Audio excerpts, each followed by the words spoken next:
He laughed. Not a quiet laugh. Not a polite, uncomfortable laugh that a man swallows when he knows he's gone too far. Gideon Vane threw his head back and roared, slapped his knee with one thick, ringed hand, and the sound cracked through the auction yard like a whip. The men standing around him, his foremen, his hired hands, his yes-men, they laughed too, because that's what you did when Gideon Vane laughed. You joined in or you got out of the way. And every single one of those laughing eyes was pointed directly at Mabel Rourke. She was 19 years old. She was standing in the dirt in a dress that had been washed so many times the blue had faded to almost nothing. She had $3 silver in her closed fist, and she had just done something that apparently nobody in Hollow Creek, Wyoming, had ever seen before. She had outbid the most powerful man in the county by $2 whole. If you've ever stood in a crowd while people laughed at you, not with you, you know that the sound doesn't just enter your ears. It gets into your chest. It sits there, heavy and hot, and you have to decide in about 3 seconds what you're going to do with it. Mabel Rourke had been making that decision her entire life. Before we go any further, if you're new here, consider subscribing and following this story all the way to the end. Stories like Mabel's don't come along often, and I promise you, what she finds on that mountain will leave you breathless. Hit the like button, drop a comment telling me what city or country you're watching from. I genuinely want to see how far this story travels. Now, let's go back to that auction yard. The day had started the way most bad days start. For people who don't have money quietly, without warning, and with very little they could do about it. Mabel had arrived in Hollow Creek 3 days earlier with everything she owned in a flour sack, a spare dress, her mother's thimble, a small Bible she couldn't bring herself to leave behind, even though she hadn't opened it since the funeral, and $3 silver that represented the absolute last of the Rourke family fortune. That word fortune would have made her laugh if she had any laughing left in her. The Rourke family had held 40 acres of Kansas farmland for 11 years. Her father, Thomas Rourke, had worked that land the way men of his generation worked everything, without complaint, without rest, and without much patience for people who didn't do the same. He wasn't a warm man. Mabel understood that the way you understand weather it simply was what it was, and you dressed accordingly. But he had worked, God knows he had worked, and when the drought came 2 years running, and then the bank came with its notices, and then the fever came, for both him and her mother within 6 weeks of each other, the farm didn't even last long enough to be sold properly. The bank took it at a fraction of its value. Mabel was 19 alone, and the bank's representative, a thin man from Topeka with ink-stained fingers and a gentle, apologetic voice that she still heard sometimes when she was trying to sleep, had handed her $3 silver as a kind of compensation. A settlement, he called it, as though $3 could settle anything. She had stood in the empty farmhouse kitchen and looked at those coins for a long time. Then she picked up loaves were dark. Then she took her flour sack and she started walking west, because there was nothing behind her worth turning around for. She had heard about Wyoming from a woman on the rail platform in Dodge City, a heavy-set laundress named Clara who had a gap between her front teeth and an opinion about everything. That Clara said Wyoming was rough country but honest country, that land could still be had if you were willing to work for it, that Hollow Creek in particular was a settlement on the edge of becoming something real. "You got family there?" Clara had asked, looking Mabel over with eyes that missed nothing. "No skills?" Mabel thought about it. She could cook. She could sew. She could read and write and do figures in her head faster than most men could do them on paper. She knew which plants could treat fever and which ones would kill you. She knew how to stretch 3 days of food into 6. She knew how to work from before sunrise until after dark and still find something to be grateful for before she closed her eyes. "Some," she said. Clara had nodded, slow and considering. "You'll need more than some. That's rough country for a woman alone." What Clara didn't say, what she was too kind to say, was the rest of what she was thinking. Mabel knew because people's faces had been saying it to her for as long as she could remember. She was a large girl, a very large girl, built broad through the shoulders and heavy through her body, substantial in a way that Wyoming frontier life was not designed for, and that polite society never quite forgave. She had learned to read the look, that quick flick of the eyes up and down, the slight adjustment of expression, the recalibration of expectations before the person even opened their mouth. She was used to being underestimated before she'd said a single word. It didn't make it easier. She just didn't let it stop her. Hollow Creek was exactly what Clara had promised: rough, honest, and in the middle of becoming something.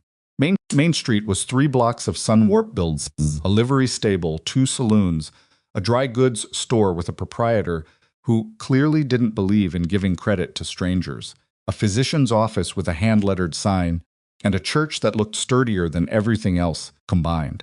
The people of Hollow Creek were the kind of people who built things with their hands and had hard eyes because of it. They weren't cruel, exactly, but they were quick to judge and slow to revise, which sometimes amounts to the same thing. Mabel had spent her first 2 days in town trying to find work and finding none. The hotel didn't need help. The dry goods store had a wife for that. The laundry already had 2 women, both with children and local ties, and years of goodwill behind them. She had slept the first night in a corner of the livery stable because the stable keeper, a thick-armed man named Garrett, had at least been decent enough to offer her the space in exchange for help mucking stalls in the morning. She took it. Mabel Rourke was not the kind of person who slept outside when there was a dry floor available, even if it smelled. She was mucking those stalls on the 3rd morning when she heard the noise from the street, the gathering of voices, the auctioneer's warm-up patter, the distinctive shuffle and jostle of a crowd assembling for something worth watching. County tax auction, Garrett told her, leaning against the stall door with his arms crossed. Happens every year. Properties the county can't get taxes on, they sell for whatever they can get.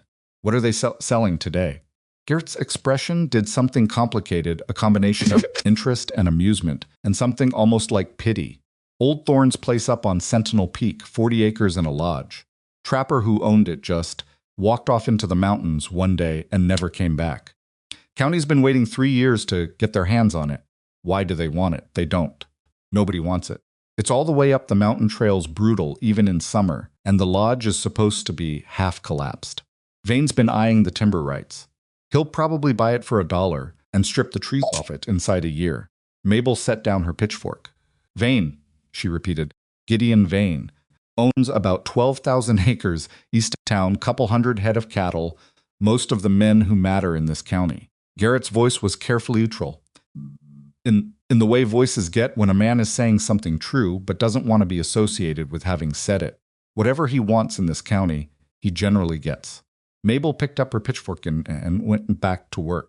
But something had caught in her mind like a splinter, small and sharp and impossible to ignore. She didn't plan to go to the auction. She told herself she was just walking past, just stretching her legs, just seeing what was happening. She stood at the back of the crowd for the first 2 lots, a foreclosed quarter-section connection south of town that went to a young farmer for $18, and a derelict building on the edge of Main Street that nobody bought at all. Then they called the Thorne property. The auctioneer described it the way you'd describe something you're trying not to sell quickly, vaguely, with none of the enthusiasm he'd used on the first 2 lots.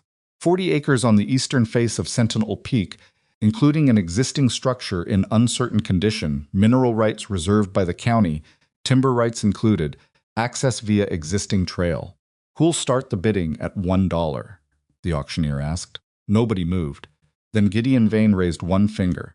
He was exactly what Mabel had expected from Garrett's description, a big man, not fat but large, with the kinds of solid physical authority that comes from spending decades doing exactly what you want and having nobody stop you. He had silver at his temples and a coat that had cost more than most of these families earned in a month. He raised that one finger like he was barely paying attention, like the whole thing was a formality, like the property was already his and everyone present was just waiting to make it official. $1, the auctioneer confirmed with visible relief. Do I hear? $3. The voice came from the back of the crowd. It came from Mabel. She didn't know later what had made her do it. She would spend a long time turning that moment over in her mind, trying to find the precise thing that had moved her hand, opened her mouth, made her say those words in that voice to that crowd. The best she could ever come up with was this. She had heard the auctioneer describe something as worthless, and something inside her had recognized that feeling so deeply and so personally that she had simply refused to let it stand unopposed. She knew what it felt like to be described as worthless. She didn't always believe it was true. The crowd turned. She watched it happen. In waves, the people nearest her turning first, their faces going through surprise and then assessment, and then one by one, the things she had been seeing on faces her whole life. That look. The one that measured her and decided the measurement told the whole story. Gideon Vane turned last. He was not a man who turned quickly for anyone. He turned at his own pace, and he looked at her the same way he had looked at the property with the casual assessment of someone who already knew the value and found it low. $3, he said, to nobody in particular. His voice was pleasantly amused. For a collapsed lodge on the side of a mountain. $3, Mabel said again, because it was the only thing left to say. That was when he laughed. That was when all of them laughed. The auctioneer, to his credit, looked uncomfortable. He was a small man with a green ribbon on his hat and a practiced ability to make every transaction feel dignified. And dignity had just abandoned this particular transaction entirely. $3, he said, louder than necessary, trying to pull the moment back to order. I have $3 from the young lady. Do I hear 4? He looked at Vane. Vane was still looking at Mabel. His amusement had settled into something slower and harder, the way water settles into ice. He was not used to being contradicted. She could see him deciding what this was a joke, perhaps. A confused young woman who didn't understand what she was doing. Let her have it, Vane said finally. And the lightness in his voice was the most insulting part, because it meant he'd decided she wasn't worth the effort. Lord knows she'll be back by October, begging someone to take it off her hands. He turned back to his men. The auctioneer said the words quickly, desperate to be done. $3. Going once. Going twice. Sold to the young lady in the blue dress. Mabel walked to the front of the crowd and placed her $3 silver in the auctioneer's hand. He gave her a receipt and a folded piece of paper with a rough map to the property and the trail that led there. His eyes were apologetic. Miss, he said quietly enough that only she could hear, that trail up to this place is near 4 miles, and the last 2 miles they're steep, miss. The property hasn't been maintained in 3 years. I know, she said. Do you have... He hesitated, glancing at her flour sack. Do you have provisions, equipment? I have $3, she said. I did have. He looked at her for a moment with she didn't know what to do, with an expression she didn't between respect and the particular sadness of watching someone make an irreversible mistake. She took the receipt and the map, and she walked away. Behind her, she could still hear the tail end of Vane's laughter and the sound of men agreeing with each other, the way men always agreed with each other when the joke was at someone else's expense. What Mabel did next was not dramatic. Nobody was watching by then anyway. She went back to the livery stable, and she asked Garrett what the oldest, cheapest, most unlikely to be purchased animal in his stable was. He pointed to Brindle.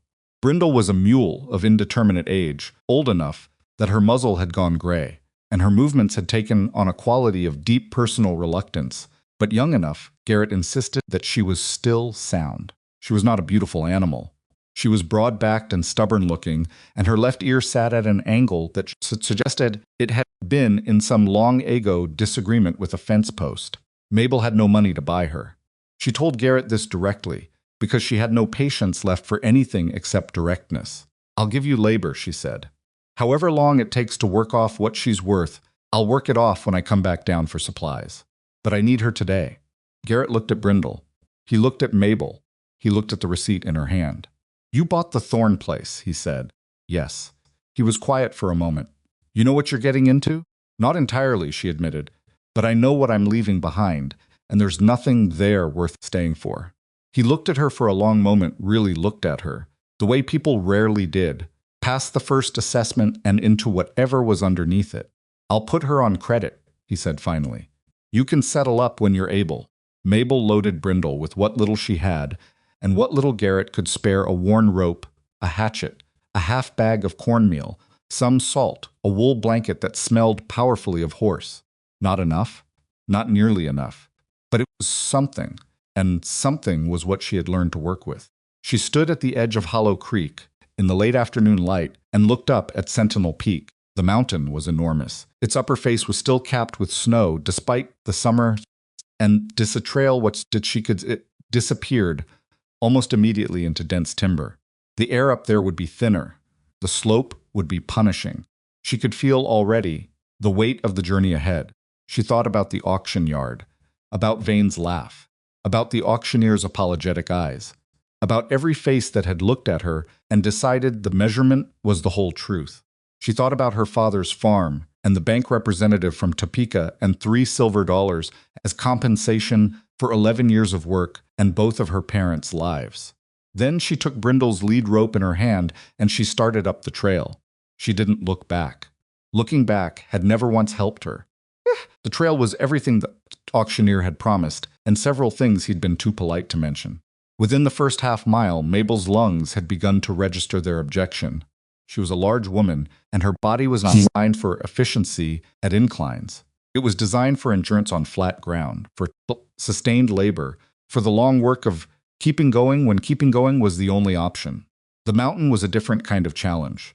Every step upward cost more than the last, and by the end of the first mile she was stopping every few minutes, hands on her knees, pulling air into her chest with a stubbornness that had nothing to do with enjoyment. Brindle walked at her pace without comment. Mabel appreciated that about the mule. The other thing the trail were dark, along with its incline and its rocky footing, and the places where the path simply disappeared and had to be reasoned out from the lay of the land, was silence. Real silence, not the absence of noise, which is what towns offered, but the presence of something quieter than noise. Wind in timber, a distant bird, the creak of Mabel's boots on stone. She stopped on a flat shelf of rock, perhaps 2 miles up, and looked back without meaning to. Hollow Creek was small from here, smaller than she'd expected. The buildings were matchboxes. The people, if there were any still outside, invisible at this distance. The county that had sold her this mountain for $3, because nobody else wanted it, stretched out south and east in a patchwork of grass and scrub. She turned back to the trail. She had not come here to look at where she'd been. She reached the edge of the Thorne property as the light was going gold and starting to fall. The trail opened into a clearing and she stopped and she looked. The lodge was worse than she'd imagined. The roof on the left side had partially collapsed, the porch railing was down, and one of the exterior walls had begun to bow outward where the timber had shifted. The chimney was intact, but showed years of weathering in the mortar. The clearing around the cabin was overgrown, the grass gone to knee-height last year's dead stalks tonsiled through this year's green. Mabel stood at the edge of that clearing for a long time. Brindle snuffled softly behind her, as though she was waiting for Mabel to decide something. Vane's voice came back to her, clear as it had been in the auction yard. The mountain will destroy her before winter. She looked at the collapsed porch, at the bowing wall, at the overgrown clearing. Then she looked more carefully, because Mabel Rourke, whatever else she was, had always been a person who looked more carefully than once. And she began to see things that didn't fit the story of pure abandonment. Against the back of the building, beneath a fallen lean-to that she had initially dismissed as debris, she could make out the regular stacked shapes of split firewood, not random fallen branches. Intentional cuts, carefully stacked, and then covered, protected from weather, even as the lean-to that protected them had finally given way. Someone had put that wood there on purpose. Her eyes moved. Along the clearing's edge, almost hidden by the overgrowth, she found the line of a drainage channel, stone-fitted, deliberate, directing water away from the cabin's foundation toward the downhill side of the clearing. It hadn't been built by accident. It had been thought out. She walked to the cabin door, which was swollen in its frame, but not locked, and she put her shoulder into it and pushed. The smell that came out was old and dry and still, but not the smell of rot. The smell of something preserved, of things carefully dried and stored and waiting. Mabel stepped inside. On a shelf above the window, a pair of snowshoes hung side by side, their webbing intact. In the corner, a stack of folded hides, cleaned and tanned, still flexible. Beneath the collapsed section of roof, the damage had fallen away from a central storage area, as though it had been structurally arranged to protect what mattered most. Hooks held iron tools. A tin box sat on the hearth shelf. Hanging from the ceiling beams were dried bundles of herbs that Mabel recognized: yarrow, chamomile, willow, bark, the basic medicine of someone who lived far from any physician. She stood in the middle of the ruined lodge and turned slowly. Nothing here was accidental. Every single thing she was looking at had been put there with intention. The question that lodged itself in her chest, quiet but insistent, the way the most important questions always arrived was not why was this abandoned? It was who was this waiting for? The night was coming down over the mountain.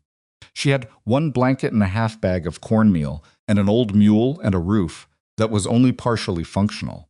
And tomorrow there would be work to do, more work than she could measure yet, more than she probably understood. But for the first time since that bank representative from Topeka had pressed $3 silver into her hand, Mabel Rourke felt something shift in her chest.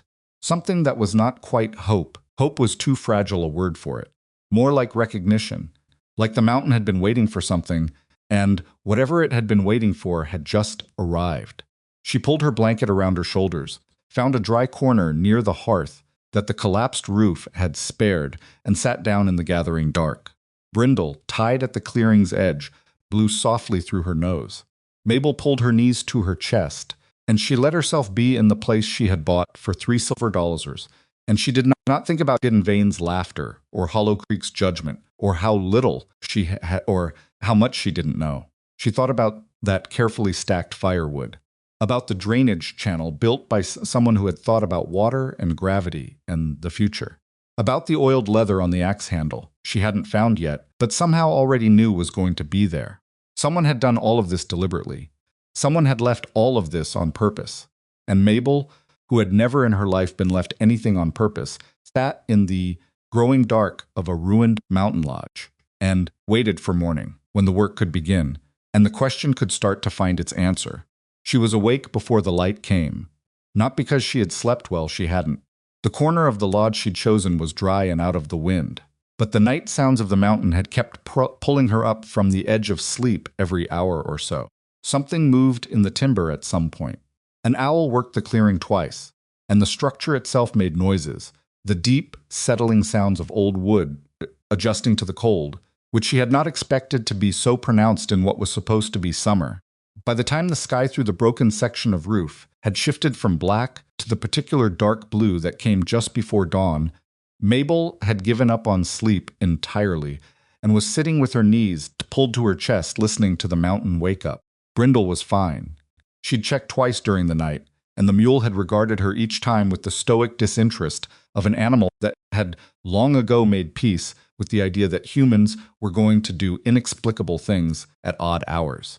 The first thing Mabel did when the light was sufficient was take a full inventory.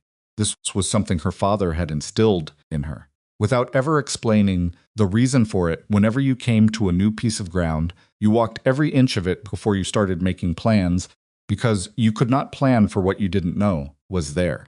Thomas Rourke had not been a warm man, but he had been a thorough one, and Mabel had inherited his thoroughness the way some daughters inherit their mother's eyes completely, without asking. Sesostos netten at the cabin and worked outward. The structure was in worse shape than it had looked in the fading light of the previous evening, which was generally how things went when you could see them clearly. The collapsed section of roof had taken down one interior ceiling beam and a section of the loft floor above it, and the debris had piled itself in the northwest corner, in a way that would require organized removal rather than just brute clearing. The bow in the exterior wall was concerning. She pressed her palm flat against it and felt the timber flex slightly, which meant the problem had progressed past simple weathering and into the early stages of structural failure. If she didn't address it before the weight of winter snow came down on that roofline, it would finish what 3 years of neglect had started. But, and this was the thing she kept coming back to, the rest of the structure was sound in ways it had no business, being after 3 years of abandonment. The main ridgepole, the central spine of the roof, was intact, solid, not a trace of rot, when she drove her thumbnail into it and felt the resistance of dry, strong wood. The hearth was built from the kind of flat-stacked granite that a man with real knowledge of mountain winters would choose dense stone that absorbed heat slowly and released it all night long. The foundation logs, where she could examine them, showed no rot because someone had packed the gaps with a clay and moss mixture that had effectively sealed the wood from ground moisture. This had not been built by a man who didn't know what he was doing. She found the axe leaning against the back wall behind a shelf exactly where she'd somehow expected it to be. The handle was wrapped in oiled leather, just as something in her had guessed it would be. When she unwound the wrapping and tested the blade against her thumbnail, It took her skin cleanly, sharp, not just maintained but cared for. She stood in the cabin holding that axe and felt something she couldn't quite name. Not comfort, exactly. Something older than comfort. Like being heard by someone who was no longer there to be thanked. She shook it off and kept working. By mid-morning, she had cleared enough of the loft debris to assess the full extent of the roof damage, confirmed that the firewood pile beneath the collapsed lean-to amounted to at least 2 cords of split hardwood in genuinely good condition, located 3 iron traps hanging from pegs on the north exterior wall in a state of preservation that suggested recent oiling, and found just inside the tree line, at the clearing's eastern edge, the spring. The spring was the thing that changed her understanding of everything. It came out of the rock face about 15 feet up the hill and had been channeled deliberately, with fitted stone and what looked like sections of hollowed birch log acting as pipe down through the clearing's edge to a stone basin at approximately the height of the cabin's back wall. From the basin, the overflow ran through the drainage channel she'd noticed the evening before, down and away from the foundation. Running water, channeled directly to the cabin. She knelt beside the basin and put her hands in it and felt the cold of it, which was the cold of deep rock and not of surface runoff, which meant it would run clean and clear year-round. Mabel Civit's back on her heels and looked at what Amos Thorne had built here, really looked at it, and for the first time she began to understand the scale of what she was standing inside of. This wasn't a trapper's rough camp. This was a homestead, a real one, designed with genuine intelligence, built for permanence, fitted out by someone who had spent years learning exactly what a person needed to survive a Wyoming mountain winter and had then methodically provided every single piece of it. She thought about what Garrett had said.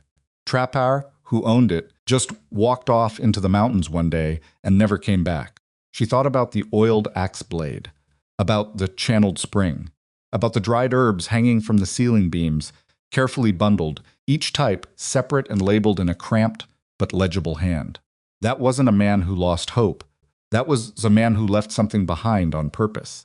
The question of why moved through her like cold water, and she let it move because she didn't have time to stand anything. She didn't have time to work to do, and winter was coming, and the wall was bowing, and the roof had a hole in it big enough to let in rain. She picked up the axe and started working. The first problem with the wall was that she couldn't address it alone. You couldn't push a bowing wall back into plumb from the outside, while simultaneously supporting the roof load from the inside. The physics of it simply didn't allow for one person working solo without either a second pair of hands or the right mechanical arrangement. Mabel spent most of that first full day thinking about the mechanical arrangement. She was not strong in the way that men who'd grown up doing farm labor were strong, or rather, she was strong in particular ways and not in others. She could carry weight for a long time. She could sustain effort that made other people quit. But the specific, explosive strength required to move a section of heavy timber in a precise direction was not something her body was built for, and she'd understood this about herself long enough that she didn't waste energy being frustrated by it. What she was good at was problem solving and leverage. Her father had taught her that too, though he'd taught it the hard way by making her figure out how to move fence posts when there was nobody else around to help. You don't have to be the strongest thing in the field, he'd said, not unkindly, one afternoon when she was about 12 and had been struggling with a corner post for 20 minutes. You just have to find what's stronger than you and make it work for you. Mabel walked the property that afternoon looking for the right tree. She found it on the uphill side of the cabin, a standing birch, dead but still solid, situated at exactly the angle she needed.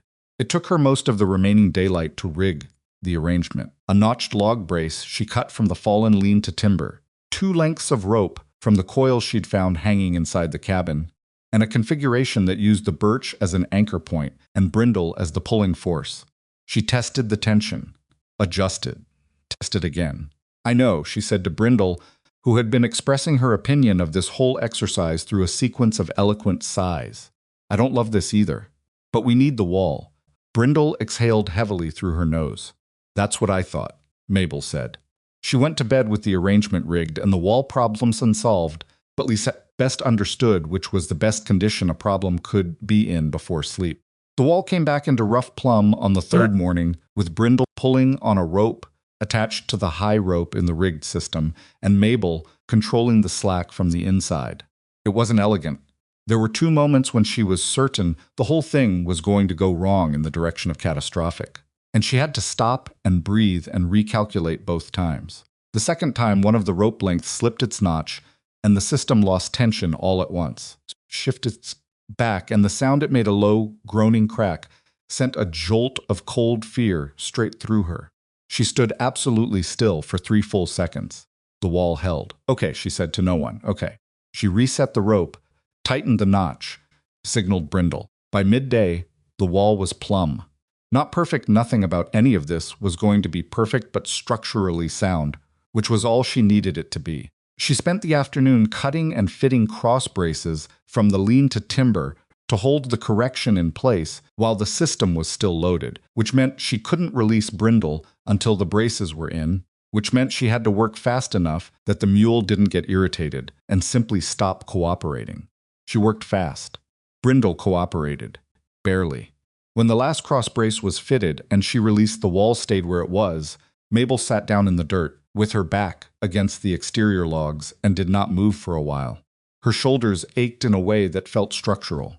Her hands had blisters, forming on top of old blisters, and the right one had torn at some point in the afternoon, and she hadn't stopped to deal with it, and now it was stuck to the rope fiber she'd been holding. She peeled her hand free carefully, looked at it, wrapped it in a strip of cloth torn from the spare dress in her flour sack, the one she'd been saving for actual clothing purposes, and told herself it was fine, which it mostly was. Brindle walked over and put her heavy gray head against Mabel's shoulder. Mabel leaned into her without saying anything. The roof was going to be the hard part. She knew that going in. The ridgepole was solid, but the 2 rafters in the collapsed section had failed at their wall plates. The horizontal logs they rested on, which meant the plates themselves had rotted, which meant she needed to replace not just the rafters but their supports, which was a significant structural undertaking for one person with limited materials and no carpentry training beyond what she'd absorbed by watching her father repair outbuildings over the years. She spent a full day just looking at it, not avoiding the work, assessing it. There was a difference, and Mabel had learned to know the difference, even on the days when the line between them felt thin. You couldn't fix what you didn't fully understand, and rushing into a structural repair with incomplete information was how a person ended up with more damage than they'd started with. On the second day of looking, she found the timber. It was behind the cabin, partially buried in years of pine needle accumulation, 3 full-length logs that had been cut, squared on 2 faces, and left there. Left there deliberately, she was increasingly certain, because nothing on this property had been placed carelessly. They were the right length. They were the right species. They were dry enough to work with, but not so dry that they'd crack under load. Amos Thorne had left her the materials to fix his roof. She sat down on top of one of them and put her hands over her face and stayed like that for a minute, not crying. Mabel Rourke was not the kind of person who cried easily, and she'd used up most of what she had at her mother's graveside. It was more like being struck speechless by something, like the mountain had handed her an answer to a question she hadn't finished asking. She moved the logs one at a time, using Brindle and the rope and pulley arrangement she'd refined over the previous days. Getting the new wall plates into position was the hardest physical thing she had ever done in her life, and she had done some hard physical things. It required 3 separate rigging attempts before she found a configuration that let her control the log's position without it getting away from her. And even then, there was one moment when the first plate was nearly seated and something shifted in the rope geometry, and the log rolled 6 inches in the wrong direction that she yelled something her mother would not have approved of, loud enough to startle Brindle into a brief backward scramble. "Sorry," she told the mule. Brindle looked at her with the expression of an animal reconsidering its life choices. The plate seated on the 4th attempt. The second one went better. The rafters she could manage herself once the plates were in, they were lighter, and she had the rigging down by then. The specific angles and rope lengths figured out. She worked until she couldn't see, and then she lit the tallow candle she'd found in the cabin stores and worked by candle sop for another hour until her hands stopped being reliable. That night she slept without waking up once. She had been on the mountain 11 days when she found the compartment. She had been working on the hearth for 2 days, clearing the accumulated soot and debris from the firebox, checking the mortar between the stones, making sure the draw was clear enough to actually vent smoke rather than just fill the cabin with it. It was the kind of work that looked simple from a distance and was genuinely tedious up close, requiring her to kneel on the stone floor and reach into the dark interior of the firebox, and work by feel as much as sight. She was doing exactly that, working by feel, when her hand found the log that moved. It was a foundation log, set into the hearth's base, at a level that should have been inaccessible, packed in mortar, sealed, permanent. But when her fingers pressed against it at a specific angle, while she was shifting her position, it moved. Not much. Maybe a 1/4 inch. But stone and mortar construction did not move, and the fact that this had meant something about it was different. She sat back and looked at the section of hearth base. From the outside, it looked identical to every other part of the structure, the same flat-stacked granite, the same mortar-filled gaps. She ran her hands over the adjacent stones, pressing, testing. None of them moved. She went back to the one that had. Pressed again. 1/4 inch. She felt along its edges. The mortar there looked the same as everywhere else, but when she worked her fingernail into the gap between this stone and the one above it, the material that came out was not mortar. It was a mortar-colored mixture of clay and wood ash that looked like mortar, but didn't have mortar's hardness.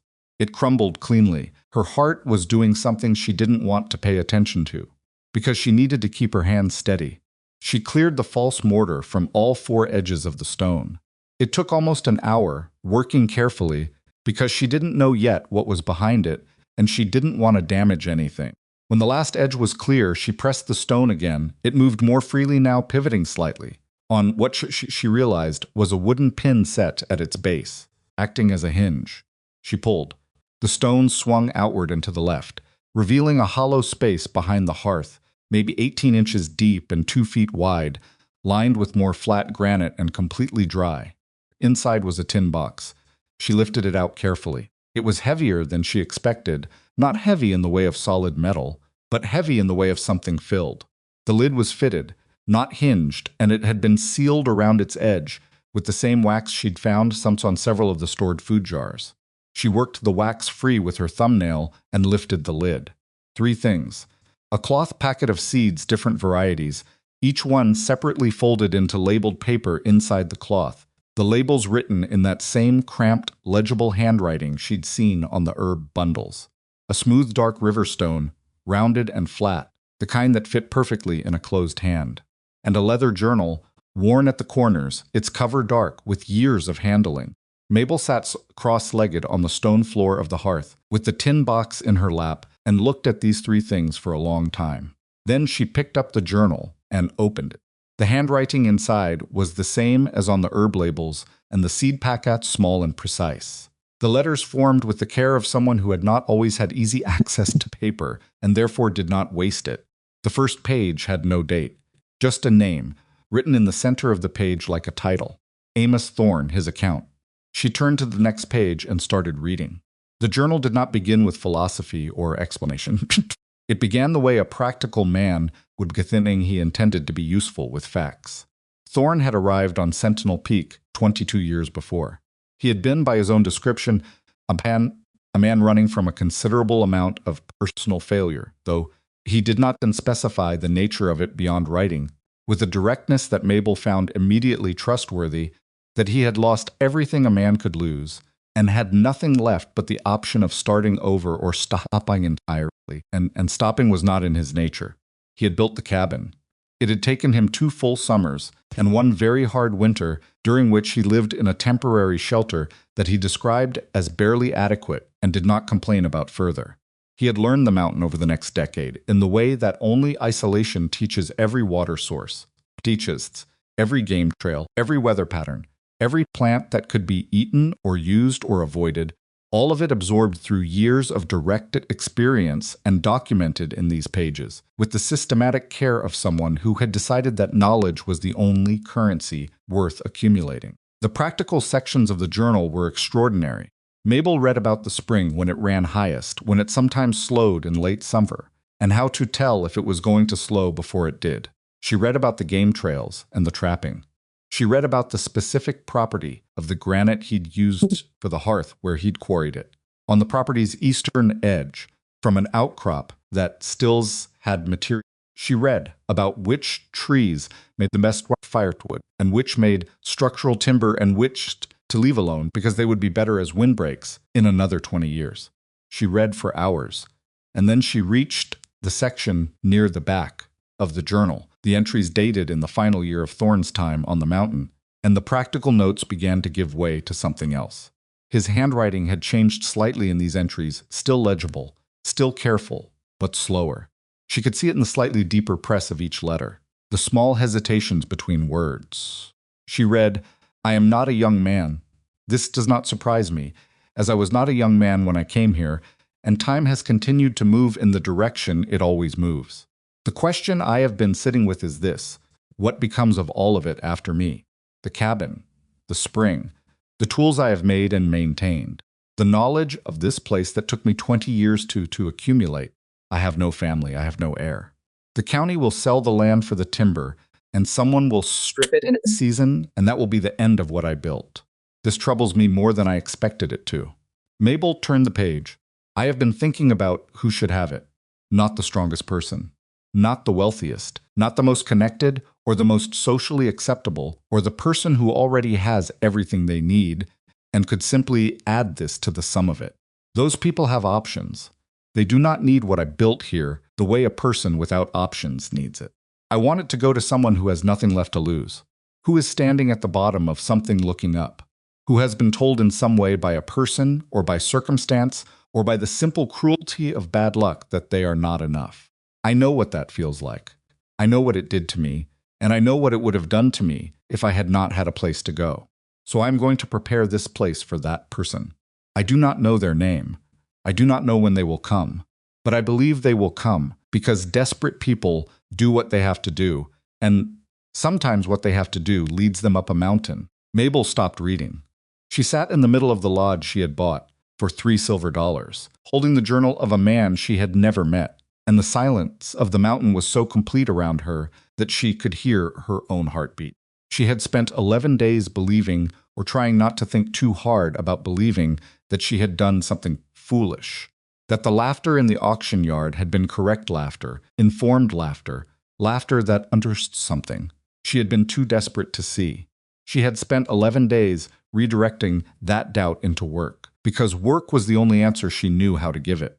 And now she was sitting in a clean cabin with a repaired wall and a solid roof and a channeled spring and 2 cords of firewood and iron traps and snowshoes and seeds and a journal full of 20 years of mountain knowledge.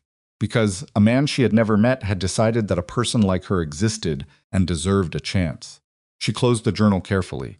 She sat with it in her hands for a while. Outside, the wind moved through the timber with a sound like breathing, slow and steady and enormous. She read the rest of the journal over the following 3 evenings.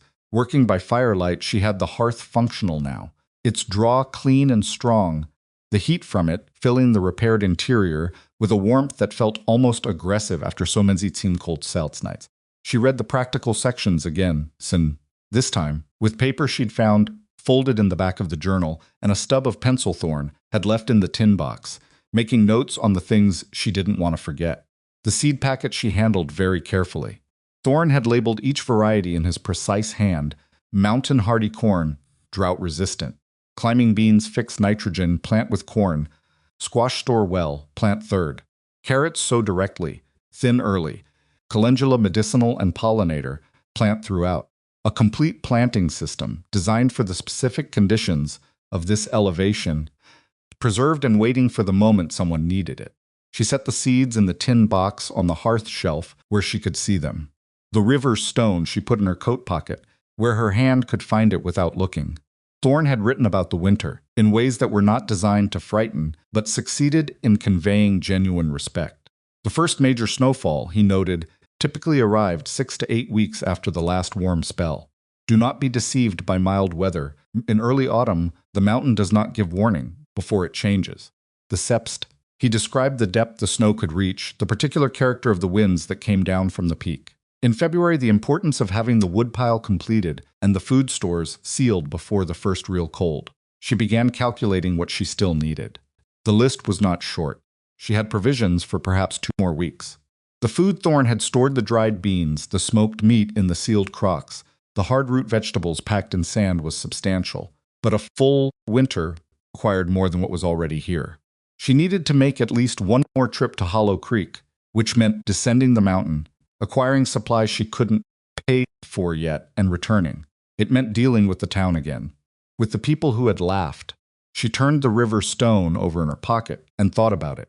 One evening in the 3rd week, she was working outside in the long light of the summer evening. She had been improving the lean-to structure over the firewood, rebuilding its roof with poles cut from standing timber and layered pine boughs, when Brindle suddenly raised her head from grazing and stood perfectly still, her ears moving forward and slightly sideways. Mabel put down her work and listened. Footsteps on the trail. Human footsteps, the specific irregular rhythm of a person picking their way over unfamiliar rocky ground. She was standing with the axe handles in her hand, not raised, not threatening, just held when the figure came out of the timber. He was perhaps 40, lean in the way of men who worked hard and ate inconsistently, with a canvas coat that had been repaired multiple times, and a hat that had seen considerably more weather than its original owner had probably intended. He stopped at the clearing's edge when he saw her and raised both hands in a brief, open gesture. "I'm not trouble," he said immediately. "I'm looking for the Thorn place. I heard it sold at auction." "You found it," Mabel said. "It's mine." He lowered his hands and took in the cabin, the repaired wall, the new roof section, the rebuilt lean-to, the cleaned clearing with an expression she couldn't quite read. "You did all this?" he said. "Yes." He was quiet for a moment. "I knew Thorn. Years back before he came up here. Heard he'd left the property to the county and figured I'd come up to see." He paused. "I didn't expect I figured the lodge would still be half fallen." "It was," Mabel said, "when I got here." He looked at her again with that same unreadable expression. Then he took off his hat, which seemed like a gesture of some kind, and said, "Name's Caleb Dre. I trap in the valley south of here in winter. I'm not here to cause you trouble. You said that already. I tend to repeat true things." He glanced at the lean-to. "You've got that brace wrong on the far end. It'll hold till the snow comes, and then it won't." Mabel turned and looked at the brace he meant. She had been slightly uncertain about it herself. "How would you fix it?"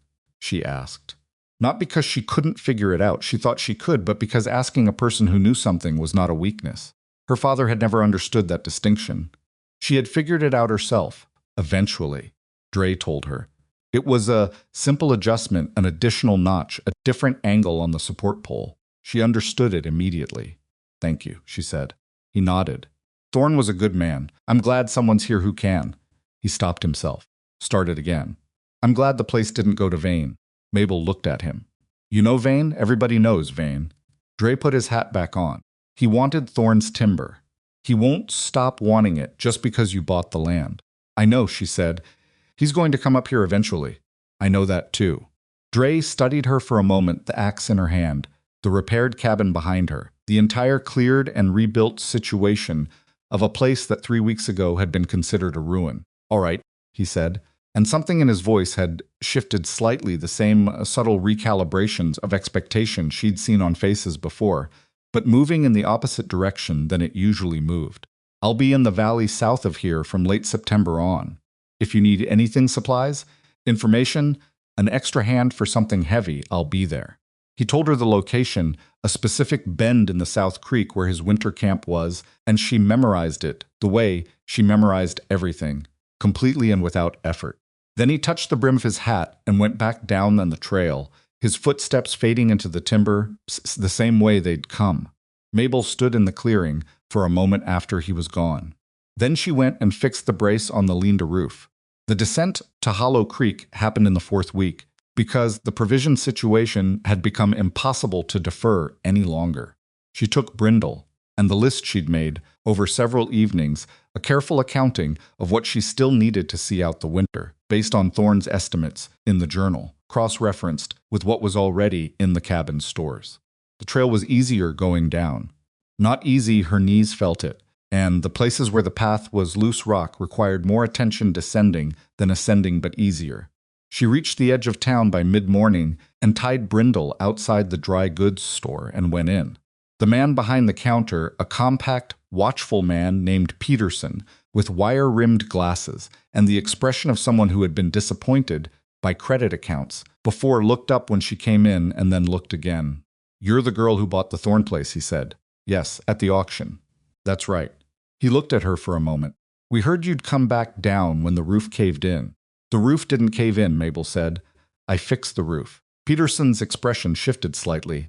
He glanced at her hands, at the rope calluses, the split skin on her right palm, the general appearance of hands that had been doing serious work. He seemed to be doing a quiet recalculation. "What do you need?" he asked. She gave him the list. He went through it item by item, checking his stock, making notes. When he got to the end, he looked up. "I can't give you credit," he said, but his voice had lost the automatic firmness it had started with. "I don't know you." "I know," Mabel said. "I'm not asking for credit. I have 2 cords of split hardwood on the property and iron traps in working condition. I'll trade what you'll take, and I'll work off the rest." He looked at her over his glasses. "What kind of work?" "Whatever you need done." He was quiet for a moment. He was working something out, she could see it. The same kind of methodical calculation she applied to a mechanical problem. Except his calculation was about her. "There's a storage room that needs reorganizing," he said slowly, "and the sign needs repainting. And I've got a full list of deliveries that my boy usually handles, but he broke his arm last month." "I'll do all of it," Mabel said. "If you'll hold the supplies and let me take what I need today with the understanding that I'll come back to work it off." Another long pause. "The timber," he said. "Is it good quality?" "It's ash and elm, split properly, seasoned for at least 1 winter. You could sell it." "How much?" "Half a cord to cover what I can't work off." He looked at his list. He looked at her. He took off his glasses and cleaned them on his apron, which she was learning meant he was making a decision. "Deal," he said. She shook his hand across the counter. His grip was dry and firm, and when he released her hand, she saw him glance down at her palm, the torn blister, the rope marks, and something moved across his face that was neither pity nor amusement. She was gathering her supplies when the door opened behind her.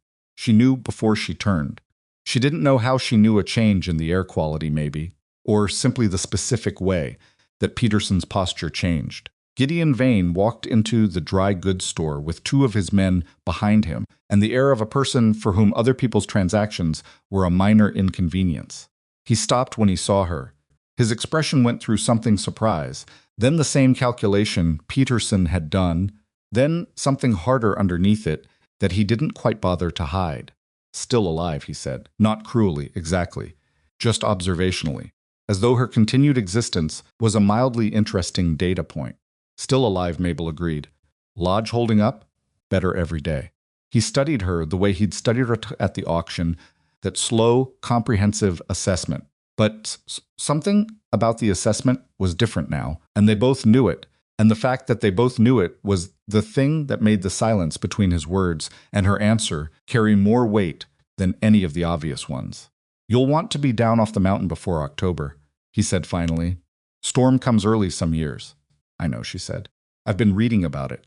He raised an eyebrow at that, just slightly. The idea of her having something to read on the subject had clearly not occurred to him. "Whose supplies are those?"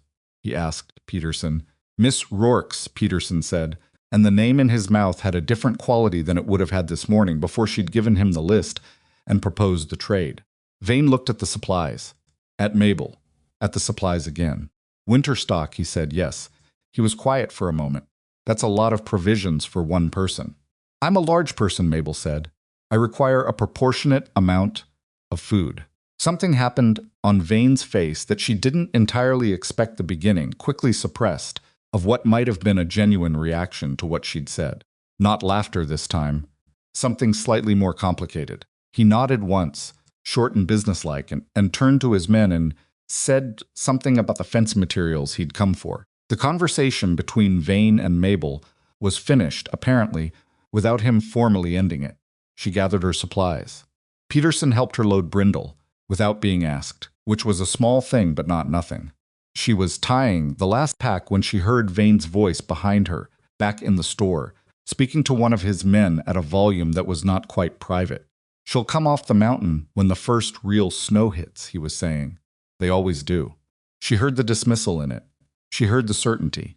She tightened the last knot and took Brindle's lead rope and started up the road toward the mountain trail. They always do.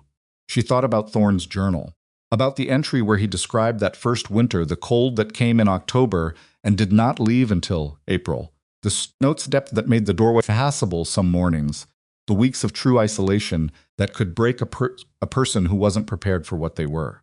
She thought about the 2 cords of firewood, the full food stores, the snowshoes on the wall, the seeds in the tin box on the hearth shelf, waiting for spring. She thought about the river stone in her pocket, smooth and cold and solid, the weight of it in her hand like a kind of answer. Mabel Rourke walked back up the mountain with her supplies, and the question of whether she would break was one she had already answered, in the only language that had ever meant anything to her. Not words. Work. The kind of work that could not be laughed at, because it was already done. And she made it back up the mountain before dark, which she had not been certain she could do with the full load on Brindle. The mule had opinions about the weight distribution. Mabel adjusted twice on the lower section of trail and once more on the steep pitch, then at the 2-mile mark, redistributing the pack so the balance sat better across Brindle's back, and the rope didn't cut into the animal's shoulder. She didn't have time to stop and fully repack, so she did it walking alongside the mule, loosening and retying with one hand while keeping the lead in the other, which was awkward and took longer than it would have standing still, and she did it anyway, because that was the kind of problem. You solved while walking, not after you'd stopped. The light was going orange and low by the time the trail opened into the clearing, and the cabin was there, waiting, solid and silent, smoke-stained but upright, with a repaired roof catching the last of the afternoon light in a way that made the new timber distinguishable from the old, brighter, still raw. It would weather.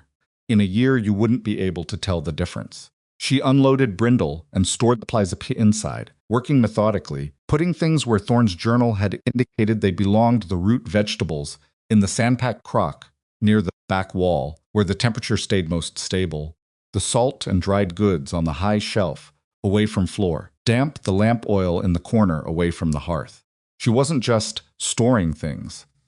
She was learning the logic of the cabin, the internal geography that Thorne had worked out over years of trial and understood as a system.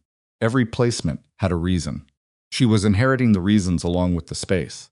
Most of its windows were dark. When everything was and Brindle was settled with water, and the last of the grain she'd brought up, Mabel built a fire in the hearth and sat in front of it and ate cornbread she'd made that morning and thought about what Vane had said. She'll come off the mountain when the first real snow hits. They always do. She let the fire take the words apart.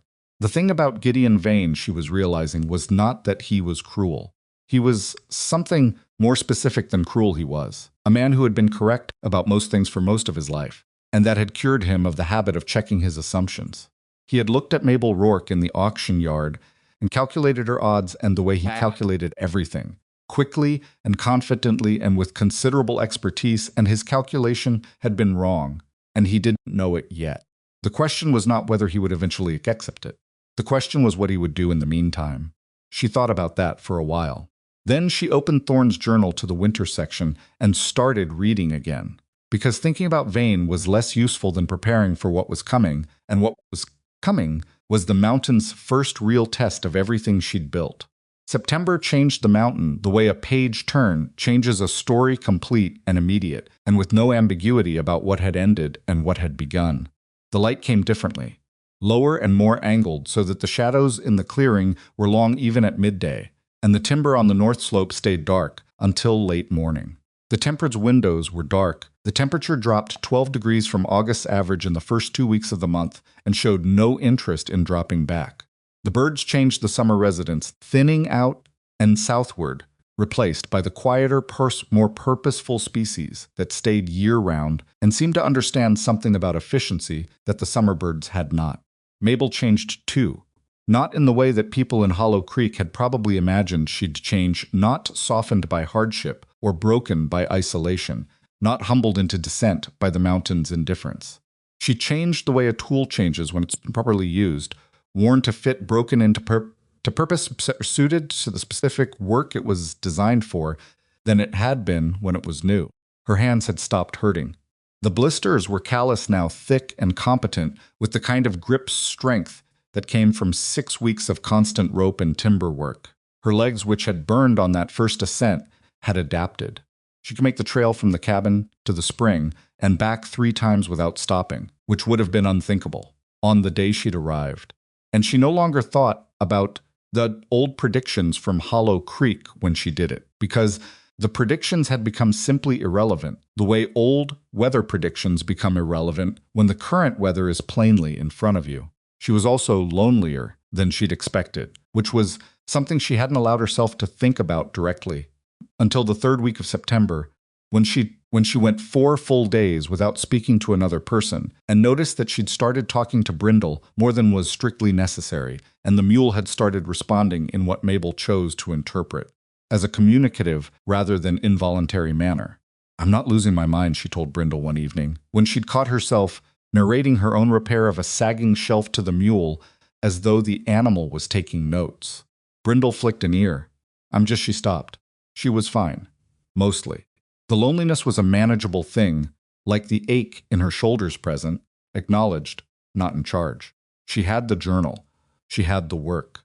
She had the particular satisfaction of a place that was actively becoming something because of what she did each day, which was a satisfaction she'd had at intervals throughout her life, but never continuously, never with this clarity, never attached to something that was entirely and unambiguously hers.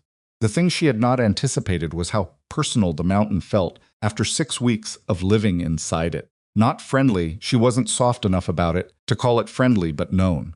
She knew the sound it made at night when the wind came from the northwest versus the southeast, and she knew what each sound predicted about the following day's weather. She knew the light patterns of the clearing at every hour, which told her what time it was, more precisely than a clock would have.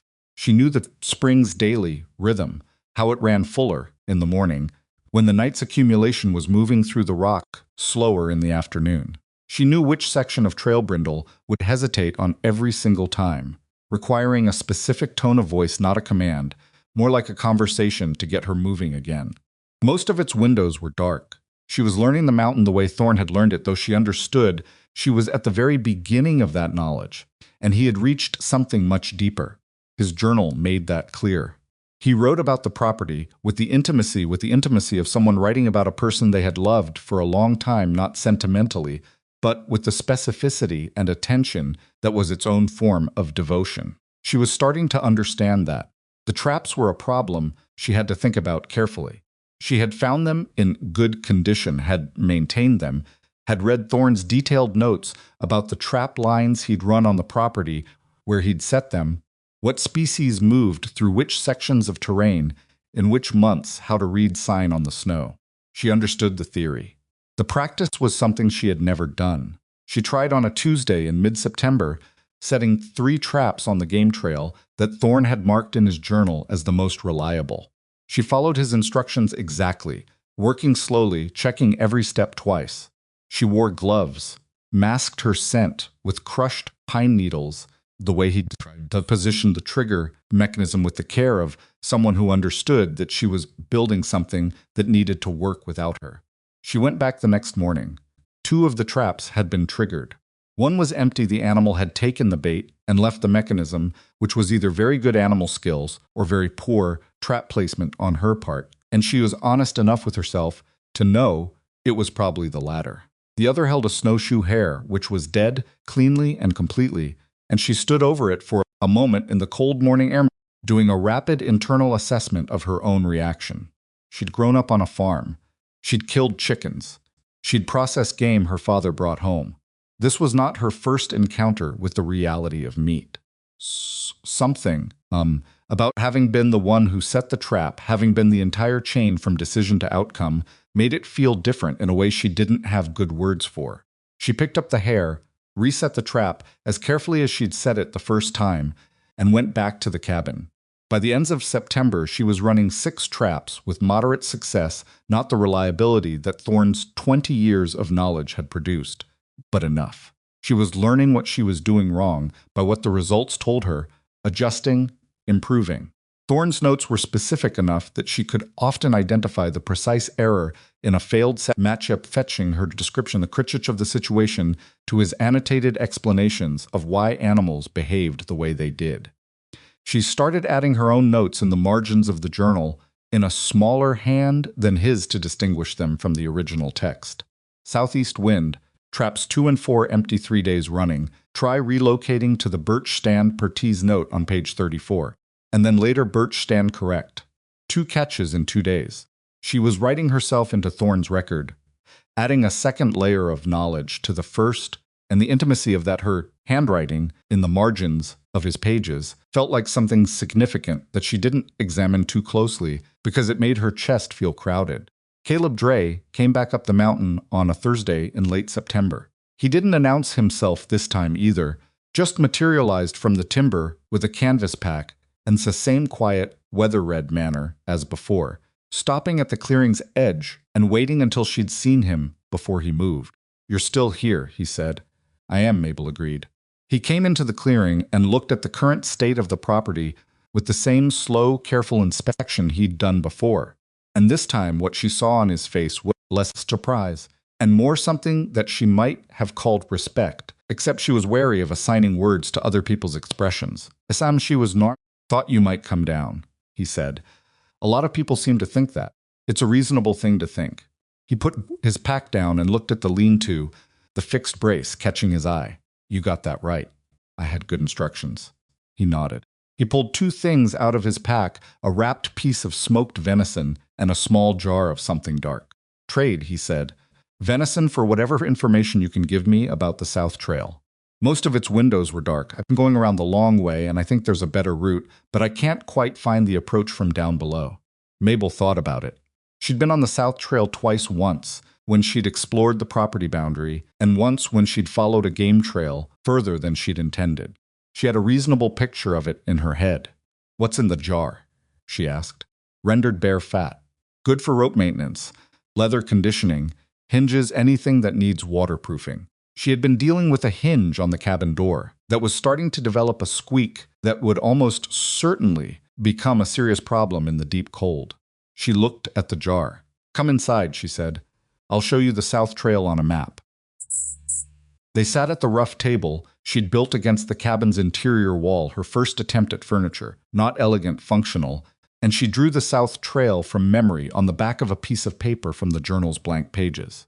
Thorne's property map was also in the journal, but it was the north and east approaches he'd mapped in detail. The south side was less documented, and she'd had to learn it herself. Dre studied the drawing. "Here," he said, pointing. "This is where I keep losing the approach." "There's a false draw," she told him. "Looks like the way in, but bends northwest and dies against a rock face. The actual approach is 20 feet east. There's a single dead pine that marks it, still standing. You can see it from the valley, if you know to look." He looked at the drawing for a moment longer, then looked at her. "How long have you been up here?" he asked. 7 weeks. He was quiet. Not the silence of someone with nothing to say, but the silence of someone choosing which of several things to say. "You planning to stay through winter?" he asked. "Yes." He nodded once. "Then there are some things I should tell you. Not about the property. Thorne's journal covers the property better than I can. About the valley, the people. What Vane's been saying." Mabel set down her pencil. "What has he been saying?" "That the mountain will run you off before Christmas. He's saying it to anyone who'll listen, which, in this county, is most people." Dre picked up the jar of bear fat and turned it in his hands. "I don't think he believes that anymore, by the way. I think he's saying it because he needs people to believe it." "Why does he need that?" "Because if a 19-year-old girl," he stopped himself, "tried again. Because if you make a success of that property, it changes the story. His story. He's been telling people for 3 years that Thorne's land isn't worth anything to anyone but him, and that he's doing the county a favor by being patient about acquiring it. And then you showed up and paid $3 for it and started." He gestured at the cabin. "This." Mabel thought about Vane's face in the dry goods store. The slight adjustment in his expression when she'd mentioned reading. "He's going to make trouble," she said. "It wasn't a question. He's already making it. Peterson told me Vane came in after you left that day and made some comment about extending credit to people who can't make good on it." "I made a trade," Mabel said. No credit, I know. Peterson told him that too. Dre paused. Peterson's not a bad man. Vane's been leaning on the people in that town for 20 years, though, and most of them learned a long time ago that leaning back has a cost. Mabel was quiet, turning this over. What would Vane actually do? She asked. If he decided to push. Dre looked at the fire. Complicate things. Make your supply runs harder. Suggest to people you owe that maybe their patience would be better spent elsewhere. He wouldn't do anything that looked like a direct move against a young woman alone. He's too careful for that. He'd just tighten things, make the path difficult from as many directions as he could, without standing directly in it. So he works by subtraction, Mabel said. Dre looked at her. That's one way to say it. Then I need to make sure there's nothing left to subtract. He was quiet for a moment. That's easier said than done. Most things worth doing are. She said it simply, not dramatically, the way she said most things as a statement of fact, rather than a performance of attitude. Dre looked at her again, with that expression she'd been unable to name before, and had now was simply recognition, the look of a person who was seeing what was actually there instead of what they'd expected. He stayed for 2 hours. They talked about the South Trail and the winter weather patterns and the trapping and and he gave her 3 specific pieces of advice about setting traps in deep snow that were not in Thorne's journal and that she wrote down that evening while they were still fresh. When he left, he took the map she'd drawn and she kept the bear fat. She treated the hinge on the door with it that afternoon, working it into the iron with a rag, and when she opened and closed the door, the squeak was gone completely. Small things. They added up. October arrived with the particular efficiency of a season that had been waiting just off stage and now stepped into the light. The first frost came on the 3rd of October. She woke to find the clearing white and the grass stiff underfoot and Brindle's breath pluming in the pre-dawn dark. It was not a severe frost. The temperature was perhaps a few degrees below freezing, and the sun had cleared it by mid-morning. But it was a statement of intent, the mountain's way of saying, I am done with summer. Adjust accordingly. She was adjusted. Or as adjusted as she could be, which was not the same as fully prepared. Thorne's journal had been that full preparation for a mountain winter was a theoretical condition that no one actually reached, only approximated to varying degrees of adequacy. She spent the first 2 weeks of October on the things she'd been deferring: the final weatherproofing of the new roof section, using the pine pitch she'd collected through September, the banking of the cabin's foundation with the clay and moss mixture she'd learned from Thorne's notes, the organization of the firewood so that the closest cord was under the most protected section of the lean-to and accessible, even through deep snow. Each task had a logic that connected to the others, and working through them felt like following the internal structure of an argument to its conclusion. She was good at that, had always been good at that. Most of its windows were dark. It was the thing that school had confirmed: she was better at the logical structure of problems than most of the people around her, which had not made her popular in a context where women were not supposed to be better at anything that mattered. Here it mattered. Here it was the difference between surviving and not surviving, and there was no one to resent her for it. She found that pleasant in a way that she didn't bother analyzing. The second thing that happened in October was the storm. Not the storm that came later, but a precursor, a 3-day blow that Thorne's journal described as a common October event. Not true winter, but the mountain testing whether you are ready for it. Take it seriously. Do not dismiss what you learn from your own discomfort in it.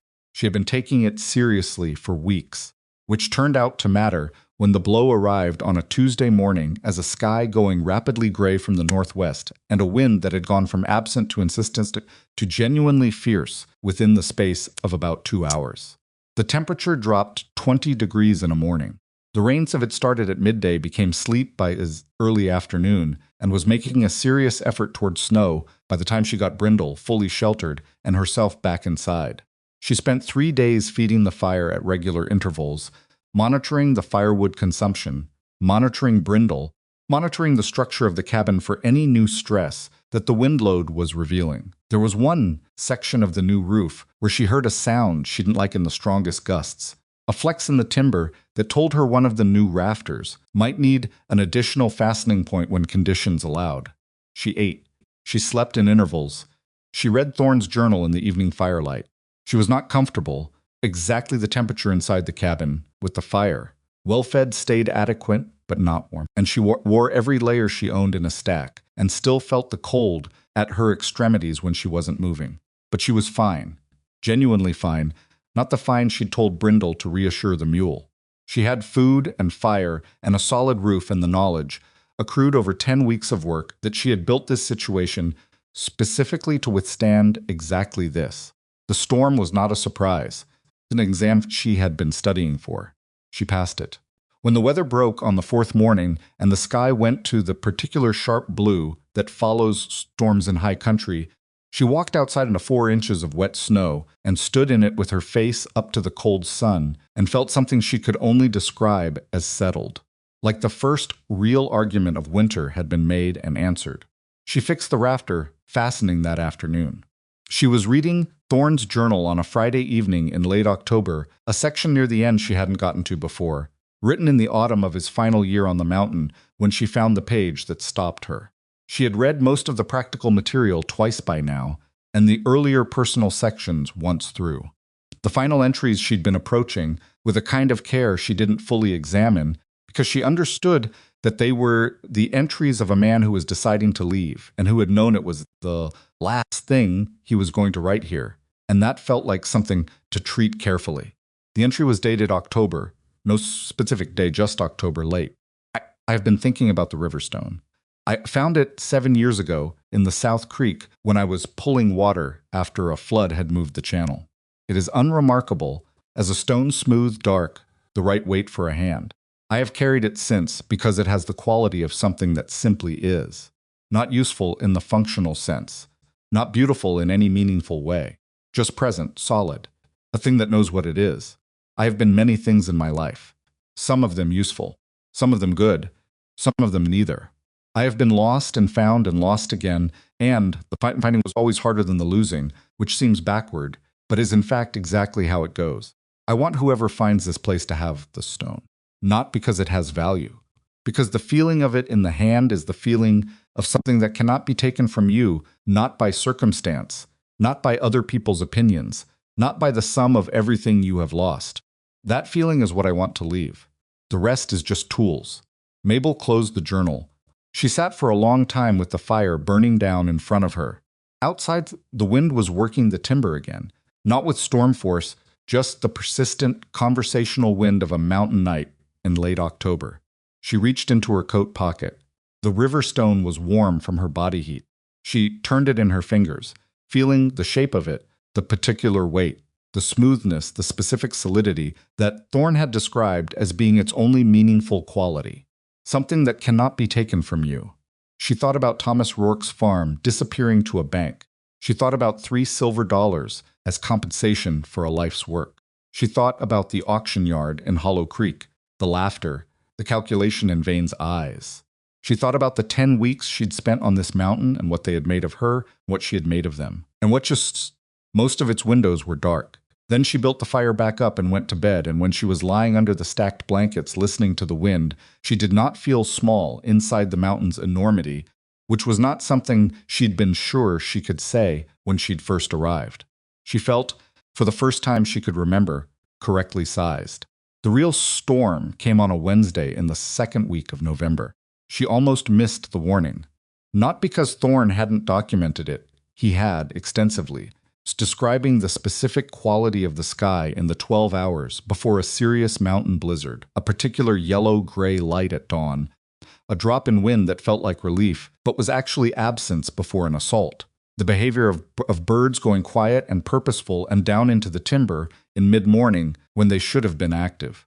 She had been so focused on a problem with the food storage, one of the sealed crocks had shown signs of moisture intrusion that morning, and she'd been working to transfer and reseal its contents, that she hadn't looked at the sky until nearly noon.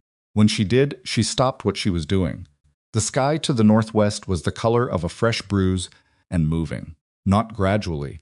It was moving with the compressed speed of weather that had somewhere to be and had decided to stop being polite about getting there.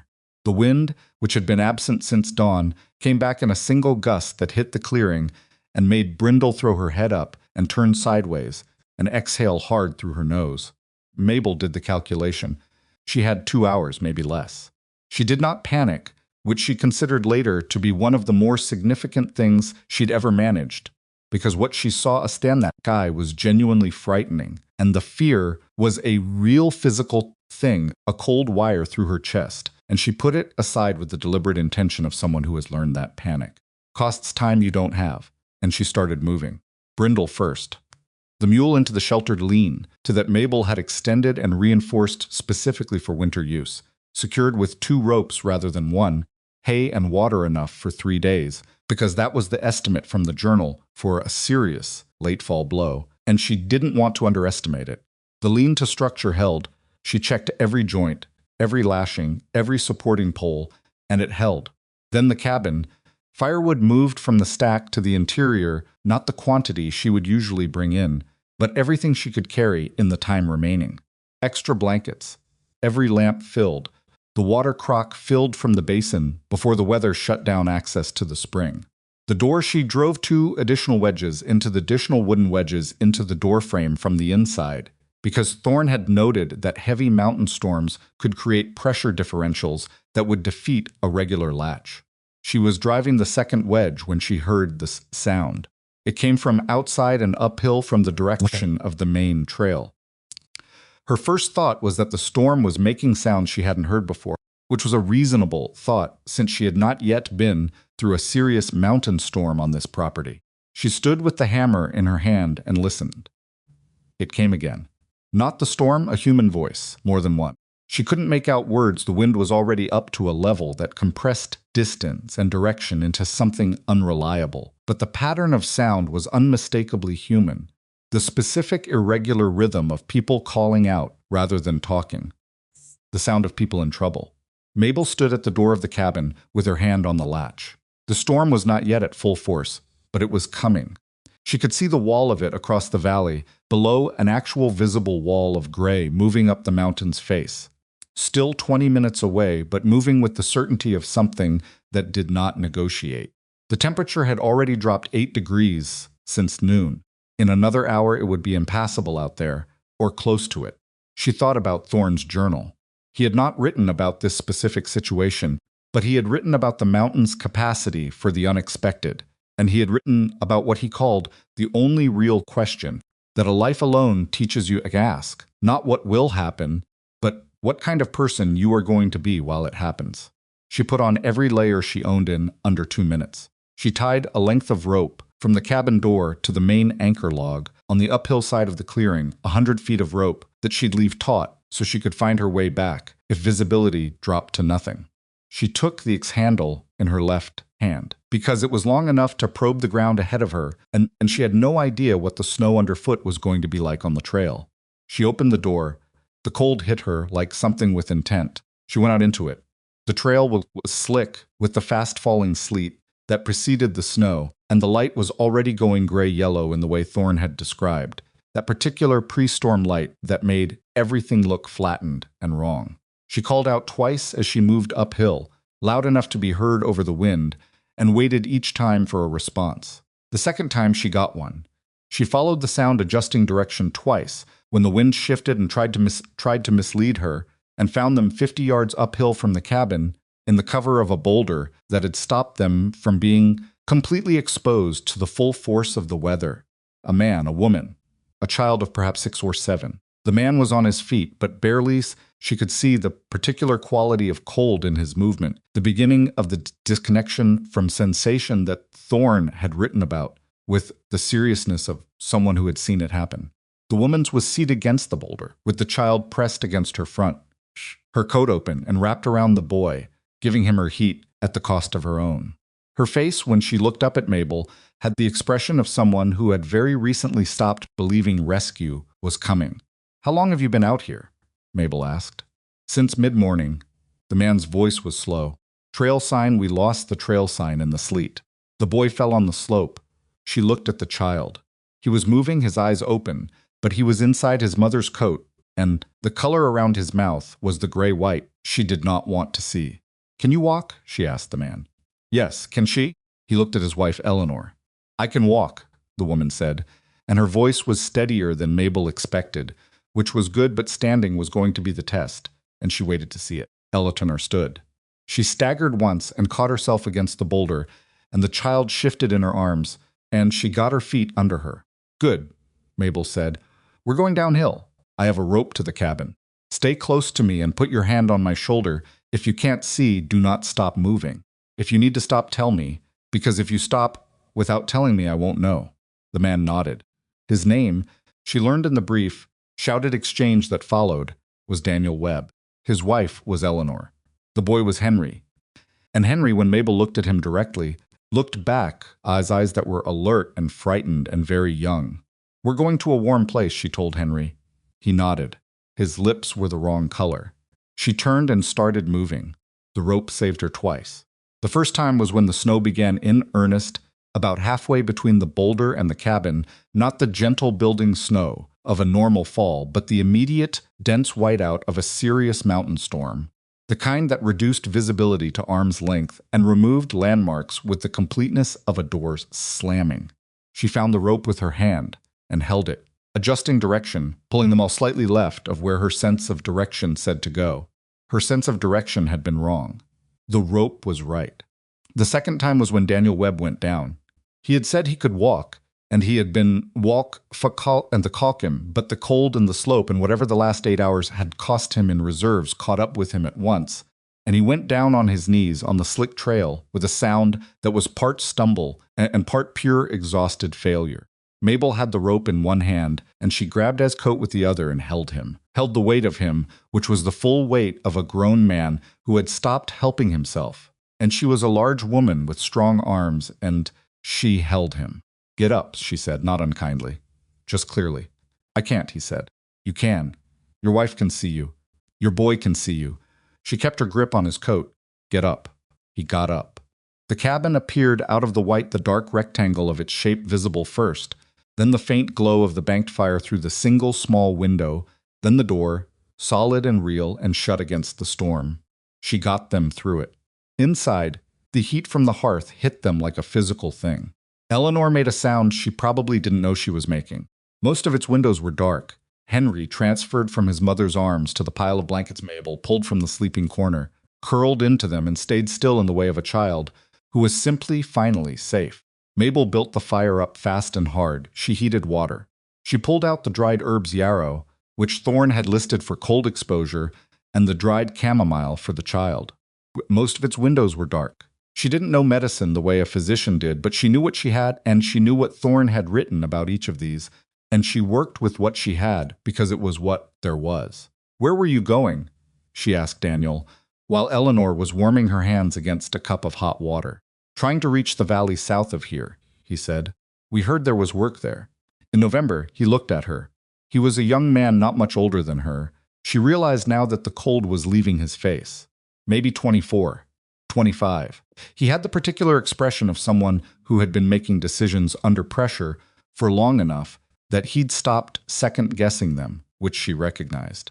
We didn't have a better option, he said. She knew that. She knew exactly that. You'll stay until the storm breaks, she said. Eleanor looked up. We don't want to impose the storm will last 2 to 3 days, Mabel said. That's not an imposition. That's a fact.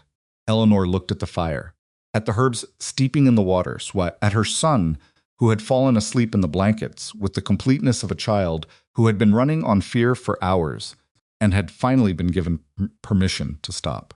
Thank you, she said. Mabel nodded once and went back to feeding the fire, because the fire was what they all needed, and the fire required attention, and right now tending to the thing that kept them alive was more useful than accepting gratitude that she still wasn't entirely sure she knew how to receive. Outside, the storm hit the mountain with its full force. The cabin walls shuddered once, just once, and held. The fire burned steady.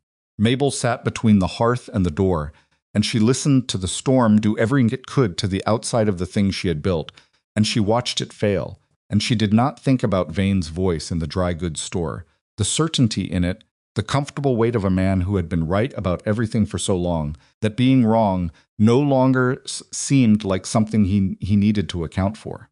She thought about Thorne's river stone, warm in her pocket. She thought about what kind of person you were going to be while it happened. She knew the answer now.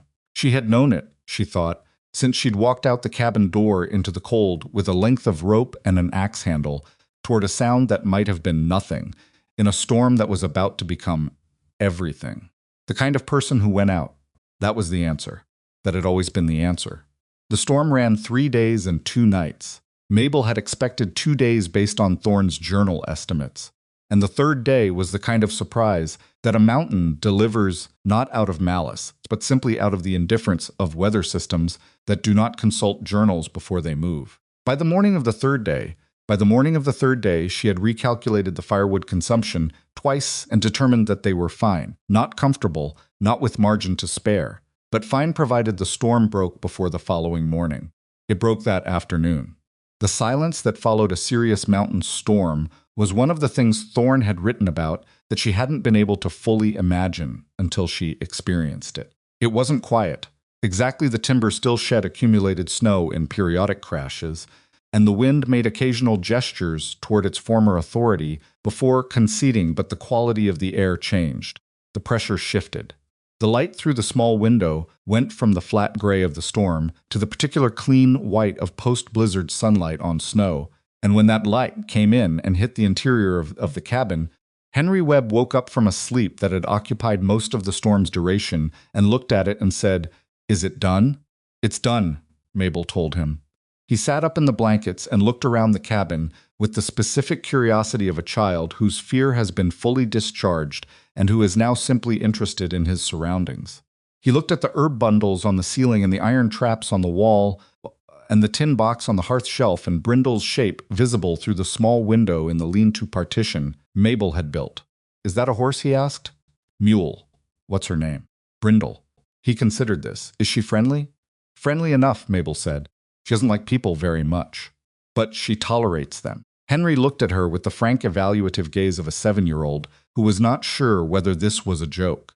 "Like some people," Eleanor said from the corner, and there was a lightness in her voice that had not been there 3 days ago, the lightness of a woman who had been very afraid and was now, incrementally, putting that fear behind her.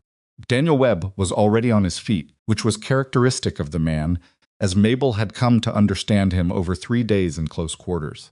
He was the kind of person who recovered by doing, who processed fear and cold, and the narrow escape from both, by finding something that needed to be fixed or moved or improved. Within an hour of the storm breaking, he was outside, moving in the new snow with the careful, high-stepping gait of someone not accustomed to its depth, assessing the property the way someone does when they need to feel useful. Mabel let him. She understood the impulse. She was outside herself 20 minutes later, checking the lean-to, checking the firewood, checking the roof for any new damage from the weight of accumulated snow. The new timber on the repaired section had held completely. The lean-to was fine. The firewood supply had come through the storm at roughly the level she'd calculated lower than she would have liked, but manageable. The snow was deep. Thorne's journal had mentioned the first major storm of the season typically laying down 18 to 24 inches at this elevation, and she believed it. The clearing was a uniform white expanse that erased all the familiar references of the landscape, the path to the spring, the boundary of the property, the game trail she'd been running traps on. Everything would need to be relearned in the new depth. She got the snowshoes from the wall. She'd tried them twice before the storm, in shallow early-season snow, getting the bindings figured out and the movement adjusted. The first time had been genuinely awkward. Snowshoes had a specific gait requirement, a wider stride with an outward flick at the toe, and her body had resisted the repatterning for about 20 minutes before it started making sense. The second time had been better. The third time, in 2 feet of fresh snow, with the specific necessity of getting to the spring and checking the channel and making sure the basin hadn't been buried beyond access, was better still. The snowshoes held her weight on the surface, where, without them, she would have sunk to mid-thigh, and the movement that had felt artificial before settled into something closer to natural, her body adjusting as bodies do when survival is the incentive for learning. Daniel watched her from the clearing up to his knees in snow. He was no longer fighting. "How did you know to have those?" he called out. "Someone left them for me," she said. He didn't ask who, and she didn't explain further. Some things were too specific to translate into the kind of brief exchange that happens across a snow-covered clearing. They started down the mountain the following morning. There had been a conversation about it the previous evening that Mabel had not initiated and had only partially participated in Daniel and Eleanor talking through options with the directness of two people who were accustomed to making difficult decisions together, which was something she noticed and found quietly reassuring about them as a pair. "We need to get to town," Daniel said. Not to her, primarily to Eleanor, to the situation, to the practical reality of their circumstances. "We've been here 3 days. Henry needs to be somewhere more stable." "I can take you down," Mabel said. "The trail will be difficult in this snow, but I know where it gets technical. I'll go ahead and break trail." Eleanor looked at her. "You'd have to come back up alone." "That's where I live," Mabel said. There was a silence that had a particular quality, the silence of two people recalibrating something they had been assuming. "You're staying up here," Daniel said. "Through the winter." "Yes." He and Eleanor exchanged a look that Mabel chose not to interpret too specifically. She'd gotten used to that look, people's rapid, private assessment of whether she was determined or foolish or both. The determination and the foolishness were not mutually exclusive, and she'd stopped trying to argue people out of whichever conclusion they landed on. "All right," Daniel said finally.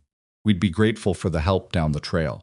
Breaking trail in 2 feet of new snow with snowshoes was the hardest sustained physical effort Mabel had done since the wall repair, and the wall repair had been harder in individual moments but shorter in duration.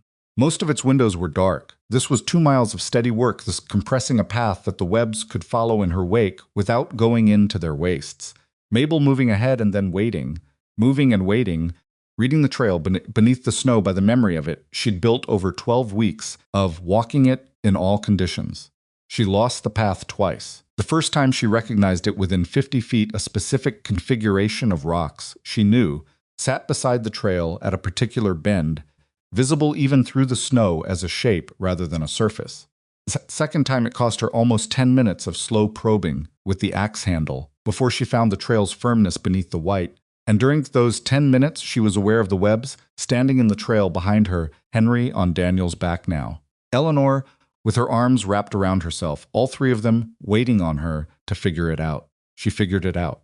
The trail opened into the lower section where the slope eased, and the timber thinned and Hollow Creek became visible in the valley. Below, a thin collection of buildings, looking permanent and small from this height, smoke rising from several chimneys in the clear, cold air.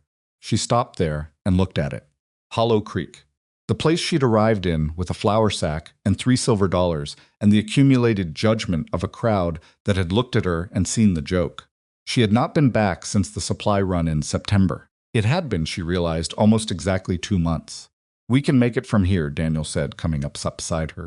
He'd been watching her face, which she hadn't realized until she turned and found him looking at it. "The lower trail is clear enough." "I know," she said. He was quiet for a moment.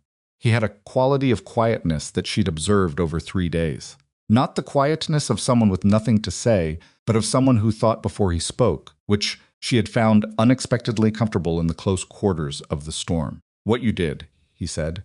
"Coming out in that weather." "I heard you," she said. "That was the beginning and the end of the decision." Still. She shook her head slightly. She genuinely did not know how to accept this kind of acknowledgement. It sat wrong. Somehow, as though being thanked for it changed what it had been. She had gone out because there were people who needed help, and she could provide it. That was the entire equation. "Get Henry somewhere warm," she said. "That's what matters." Eleanor had come up on the other side, and she put her hand on Mabel's arm, just briefly, just for a moment, and the touch had the quality of something that didn't need words attached to it. Henry, from his perch on Daniel's back, looked down at Mabel with the level, serious gaze of a 7-year-old who had been paying attention to everything. "Thank you for saving us," he said. Children said things directly that adults spent trying to approach sideways. Mabel looked at him. "You're welcome," she said. It came out steadier than she'd expected. She watched them start down the lower trail, Daniel's sure stride, Eleanor close behind. Henry's small face turned back once before the timber took them. Then she turned and went back up the mountain. The return was harder than the descent, which she'd expected, and lonelier than she'd anticipated, which she hadn't. The trail she'd broken coming down was still there. Her snowshoe tracks packed into a usable path, and the ascent was genuinely easier than it would have been without them. But the cabin, when she finally reached the clearing, had an emptiness to it that she hadn't felt before the Webbs were there to create it. 3 days of other people's voices and a child's questions, and the specific weight of other lives occupying the same space, had left an absence when they went. She stood in the cabin doorway and looked at the blankets still piled in the sleeping corner, the cups that needed washing, the section of floor Henry had drawn in with a stick while the storm raged and the drawing was still faintly visible in the ash that had settled there. She did not dwell on it. She washed the cups, refolded the blankets, swept the floor. She spent the rest of the afternoon on the trap line, resetting what the storm had buried and assessing what needed to be relocated. She made a meal from the stores and ate it by the fire and read 3 pages of the journal. She went to bed and slept without difficulty. The loneliness was real, and she didn't pretend otherwise, but it was a manageable kind of lonely, the kind that was adjacent to solitude rather than opposed to it. Thorne had written about it. The Mountains Company is impersonal. He'd noted in a midwinter entry from his 3rd year, which is both the hardest thing about living here, and gradually, one of the most restoring. People's company is contingent on their moods, their needs, their opinions of you. The Mountains Company is not. It simply is. And you learn to find something in that which is not loneliness, though it resembles it at first. She was beginning to understand what he meant. What happened in Hollow Creek after the Webbs came down the mountain, Mabel did not witness. She learned it in pieces later, from different sources, the way you learn anything that happens outside your direct observation through the accounts of people who were there, each account shaped by what the teller thought was significant. The first account came from Caleb Dre, who appeared at the clearing edge 2 weeks after the storm on a morning when the temperature had dropped to the kind of serious cold that turned exhaled breath to vapor before it dispersed. He had his winter trapping, established in the South Valley by then, and had come up, specifically, he said, because there was something she should know. She brought him inside, because the cold was not ambient, it was serious. He sat by the fire and told her what he'd heard. Daniel Webb had walked into Hollow Creek on the day after the storm with Eleanor and Henry, and the particular expression of a man who had been through something. He had gone directly to the main saloon, not because he was a drinking man especially, but because the saloon was where people gathered in the morning in Hollow Creek. Most of the windows were dark, and he had stood in the middle of the room and told the story of what had happened, not dramatically. Dre said he'd been there when Daniel told it the trapper had come down for supplies that same day, coincidentally, and that what Daniel had done was simply stand in the middle of the room and describe events as they had actually occurred, with the calm, factual precision of someone who had no angle to play, no reputation to protect, nothing to gain from embellishment.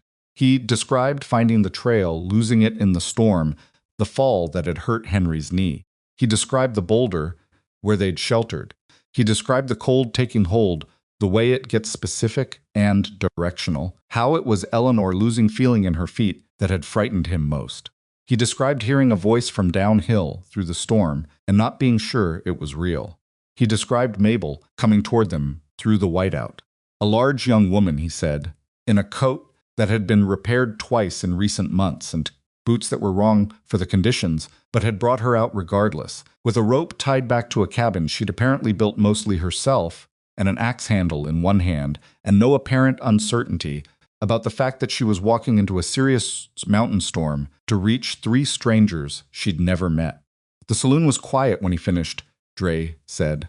Not the polite quiet of people waiting for a story to end so they could respond, but the different kind, the quiet of people recalibrating. He told it straight, Dre said again, shaking his head slightly at the memory of it. No poetry to it. Just the facts, which turned out to be more than enough. Mabel fed the fire while Dre talked, keeping her hands occupied. What did people say, she asked. Not much at first. Dre looked at the fire. Then Garrett, the stableman, asked how the cabin was, whether it was actually livable, and Daniel said it was more than livable. He said Dre paused, seeming to choose words carefully. He said it was the best maintained structure he'd been in since leaving Missouri. Mabel was quiet for a moment. And Vane? She asked. Vane wasn't there. He was out at his east property. Dre picked up his cup, but he heard. He hears everything in that town eventually. She nodded. She'd expected that. The question of what Vane did with information, once he had it, was more interesting than whether he'd receive it. "There's one more thing," Dre said. He looked slightly uncomfortable, which was not an expression she'd seen on him before. "The physician Alderman, his name is, he sent a message up with me. Written." He pulled a folded piece of paper from his coat and set it on the table. She looked at it. A sealed letter, her name written on the outside, in a hand she didn't recognize. She opened it carefully. The physician's letter was brief and direct, which she appreciated. He had examined Henry Webb, he wrote, and found the boy in sound condition, some frostbite, on 2 toes that was resolving cleanly, no lasting damage.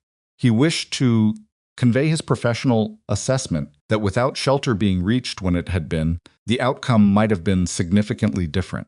He did not use the word she could see underneath his clinical language. He did not need to.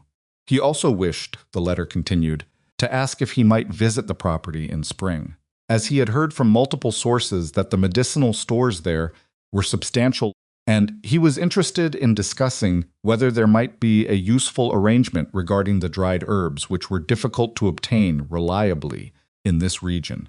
She set the letter down. A physician who wanted to visit, not to assess her fitness to be there, not to determine whether she'd managed to avoid killing herself, but for a professional reason, because she had something worth visiting for. She folded the letter and put it in the tin box next to Thorne's journal. "Tell him yes," she said. "Spring when the trail clears."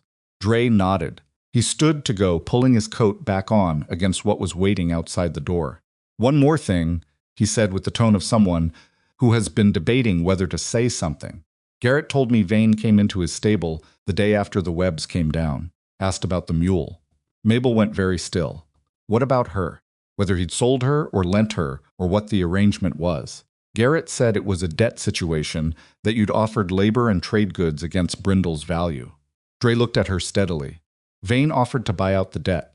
Offered Garrett more than the mule is worth.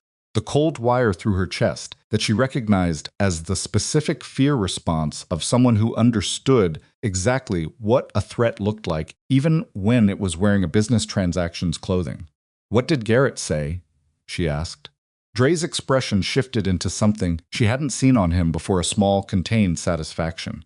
He said the debt was already settled, that you'd sent down 2 beaver pelts in the fall to cover it, and he'd accepted them. Dre paused. Whether that's exactly true in every particular, I couldn't say, but that's what Garrett told him. Mabel looked at the fire. She had sent Garrett 1 pelt in early October as partial payment, with the intention of clearing the balance in spring. 1 pelt. Garrett had looked at Vane across his stable and told him it was settled and sent him away. "Garrett's a decent man," she said. "He is," Dre agreed. "He also doesn't like Vane much, which helps." She stood up and saw him to the door, and they shook hands the way they'd established as their custom brief and solid, no additional performance required. "Come back before the deep cold gets worse," she said. "I'll try." He paused at the door. "You're doing well up here, Mabel. I want you to know that I don't say that as it's not comfort. It's an observation." She held the door against the cold. "I know the difference," she said. He nodded and went out into it. She closed the door and stood in the warm interior of the cabin and let the information settle into her the way information did when it was significant, not all at once, but in stages. Vane had moved, not directly, not visibly, but he had moved. He had gone to Garrett and tried to leverage a debt that Garrett had then closed off by simply choosing Mabel's side over Vane's convenience. The tightening by subtraction that Dre had described. And then the response to it by one quiet stable keeper who had looked at the situation and made a different calculation. She picked up the river stone from the hearth shelf where she'd left it that morning and turned it in her hand. Small things, they added up. The weeks that followed the storm had a different quality than the weeks before it.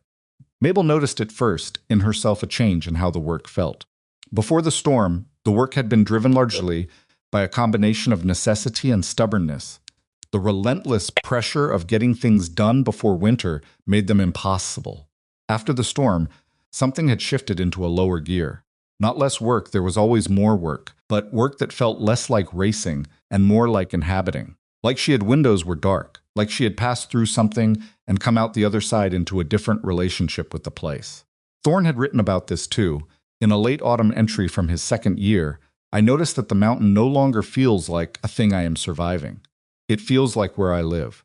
These are different states, and the second is better, though I cannot say exactly when the first became the second. She reread that entry 3 times. She was also thinking about Vane. Not obsessively, she didn't have the surplus of mental energy that obsessive thinking required, and the daily demands of the property consumed most of what she had. But consistently, the way you think about a mathematical problem that you haven't found the solution to yet, returning to it at intervals, examining it from different angles, checking whether anything had shifted. What she understood about Gideon Vane was this: he was not a stupid man. He was not even, she suspected, a comprehensively bad one. He was a man who had built something large and had developed, in the process of building it, the conviction that his way of reading a situation was reliably correct.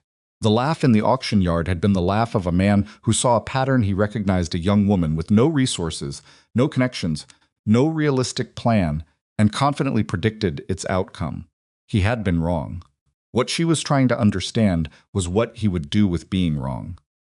Some men, when they were wrong, folded the wrongness into their existing view of events, explained it away, minimized it, waited for the situation to eventually prove them right. Some men, when they were wrong in a way that was visible to other people, escalated. And some men, a smaller number, looked at what they'd been wrong about and actually adjusted. She did not know yet which kind Gideon Vane was. The move against Brindle's debt suggested the escalation type, but it had been a soft move, easily deflected, and he'd made no further move that she was aware of. She was watching and waiting, which was uncomfortable, but better than acting on insufficient information. The deep winter settled into a rhythm. She woke before light. She fed the fire. She tended Brindle. She worked if its windows were dark. She worked the trap line on the 3 cents to run it, rested it on the others to avoid overtaxing the game in the immediate area. The way Thorne had noted was a risk if you weren't disciplined about it. She processed what the traps brought in: skinning, stretching, preserving the meat, treating the hides according to the process Thorne had documented in detail, and she had practiced enough times now to do without stopping to reference the notes. She cooked. She maintained the cabin. She read. She wrote in the journal margins. She also, in the long evenings, began doing something she had not done since the farm in Kansas. She began thinking about the future as something that actually had a shape. Before the mountain, the future had been the thing she survived toward. Get through today. Get through this week. Handle the next problem when it arrived. She had been so continuously occupied with immediate necessity that planning beyond it had felt like a luxury her situation didn't allow. Here, the immediate necessity was still real winter, demanded constant management, and did not reward complacency.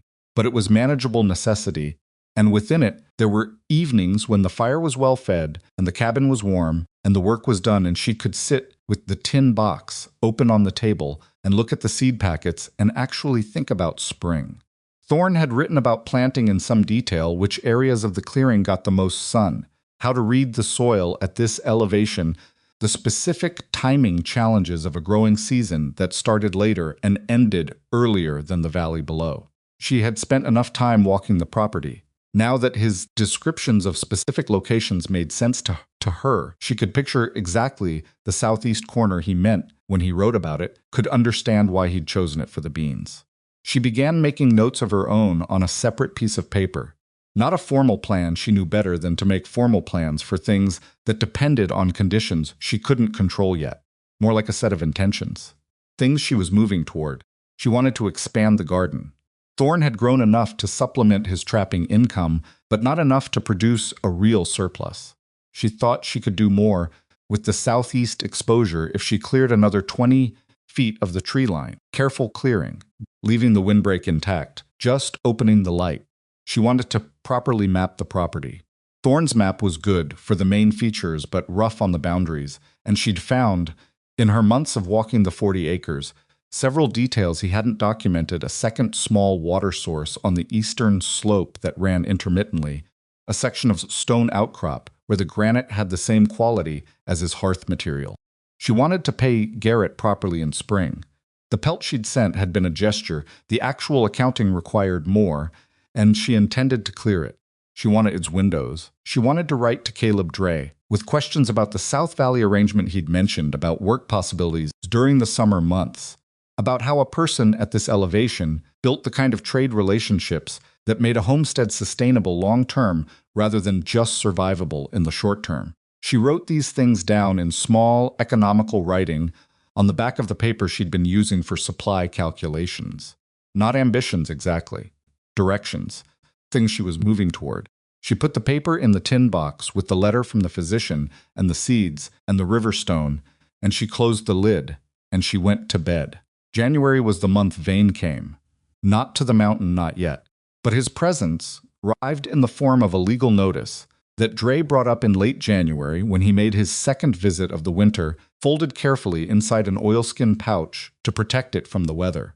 Dre had been given it in town by the county clerk, he explained, who had been somewhat apologetic about the whole thing. Sable sat at the table and read it carefully. It was a formal challenge to the property transfer. Vane's legal representative, a man named Cutter, from the county seat, had filed a petition claiming procedural irregularities in the tax auction, specifically that the auctioneer had failed to follow proper notice requirements before listing the Thorne property, and that as a result, the sale was potentially voidable. She read it 3 times. Then she looked at Dre. "Is this real?" she asked. "Procedurally, I mean. Is there actually a basis for it?" "I'm not a lawyer," Dre said. He looked uncomfortable. "But Cutter is, and Vane didn't hire him for the exercise. There may be something in it, or there may not." The county clerk said it would go before the circuit judge in April. April, 3 months. She sat with that for a moment. "What do I need to do?" she asked. "You'd need to respond to the petition, through a lawyer or on your own." By March, she did not have money for a lawyer. She had furs and labor and the ongoing debt to Garrett and very little else in the way of resources that could be converted to legal representation on short notice. She knew this, and Vane knew this, and the specific knowledge that Vane had calculated exactly, this was something she felt in her jaw, the muscles there going tight. This was the subtraction Dre had warned her about. Not if its windows were dark. Not a direct confrontation. Vane was too careful for a direct confrontation with a young woman who had just become the local story of someone who walked into a blizzard to save a family. He had found a procedural angle instead, a legal technicality that she might not be able to answer without resources she didn't have. Clever, she gave him that. The auctioneer, she said. He'd be a witness to whether the notice requirements were followed. He would. Does he live in Hollow Creek? He does. Name's Hoover. Dre paused. He was uncomfortable with the whole thing from the start, if you remember. He might be willing to testify. She did remember. The apologetic eyes as he'd handed her the receipt. The quiet warning about the trail. What about the auction records? She asked. The county would have the notice filings. The county clerk has them. He's the one who gave me this. Dre chose his word, bothered by the whole situation. She looked at the legal notice on the table. The notice was trying to take something from her system using the machinery of a system that she had no experience with and very little ability to navigate. That was the design of it. It was well designed. But it assumed she had no response. She thought about her father, who had been unable to fight the bank in Kansas because he hadn't known the people who could help him understand them. She thought about how the bank representative from Topeka had been polite and apologetic and had still walked a shiz with 11 years of the Rourke family's work, because her father hadn't known what questions to ask until it was too late to ask them. She was not going to let that happen twice. I need paper, she said, and I need the names. The circuit judge, the county clerk, the auctioneer. Every procedural requirement that was supposed to be met before the auction. She looked at Dre. You said the county clerk looked bothered. Would he talk to me directly if I came down? I believe he would. Then I'm going to Hollow Creek, she said. Dre raised his eyebrows. In January, is the trail passable? With the snowshoes and good weather, yes. But the weather's been unpredictable. It's always unpredictable, she said. That's not new information. He looked at her for a moment. Then he picked up his cup. I'll go down with you, he said. 2 people on the trail is safer than 1. She didn't argue. 2 people was safer than 1 that was a fact, not a concession. They descended on a Thursday morning when the weather was clear and cold and the sky the color of dry bone from horizon to horizon. Mabel wore the snowshoes and carried the pack. Dre moved easily through the snow without them. He'd spent enough winters at altitude that his body had adapted to the movement without mechanical assistance, which she noted without commenting on. The trail was longer and harder than the autumn runs. The snow was deep and wind-packed in places and soft and treacherous in others, and twice she broke through surface crust and went into her knee, which was startling both times and undignified, and she recovered without assistance both times and kept moving. Hollow Creek looked different in winter. The buildings were smaller under the gray sky, smoke rising straight from the chimneys in the windless cold, and the street was mostly empty in the mid-morning, because mid-morning in January in Wyoming was not a time that encouraged outdoor lingering. She tied Brindle, she'd brought the mule for the return carry of any supplies outside Peterson's store, and went in. The bell above the door brought Peterson out from the back room. He stopped when he saw her. Then his expression did the thing she'd seen it do in September, the recalibration. The shift from initial reading to second reading. "Miss Rourke," he said. "I need to speak with the county clerk," she said, "and the auctioneer, anyone else who was involved in the Thorne property auction." Peterson looked at the folded legal notice she was holding. He recognized it. She could see that he did. "Hoover's in his office on the east end of Main," he said. "Miller, the clerk, he'll be in the county building." He paused. "Does this have to do with Vane's petition?" "Yes." Peterson was quiet for a moment. He was doing a calculation. She waited, because she'd learned that rushing people's calculations didn't improve the outcome. "I was at that auction," he said finally. "I saw the notice posted. I remember it specifically, because I was going to bid on the building lot, and I checked the notice board that morning." He looked at her directly. The Thorne property was on that notice, properly listed with the required time. The cold in her chest went somewhere else. "Would you be willing to say that to a circuit judge?" she asked. Another pause. This one longer. Peterson took off his glasses and cleaned them. The gesture that she'd learned meant he was deciding something. He put them back on. "Vane's been a customer of mine for 12 years, he said. He said it not as an argument against her, but as a statement of what it was going to cost him. His men spend more in this store in a month than most families spend in a year." "I know," she said. He looked at her for another moment. "Yes," he said. "I'll say it to a judge." She nodded. She did not smile, because smiling felt like the wrong response to a man calculating what a statement of truth was going to cost him and deciding to make it anyway. She respected it too much to be cheerful about it. "Thank you," she said. "Don't thank me yet," Peterson said. "Thank me if it works."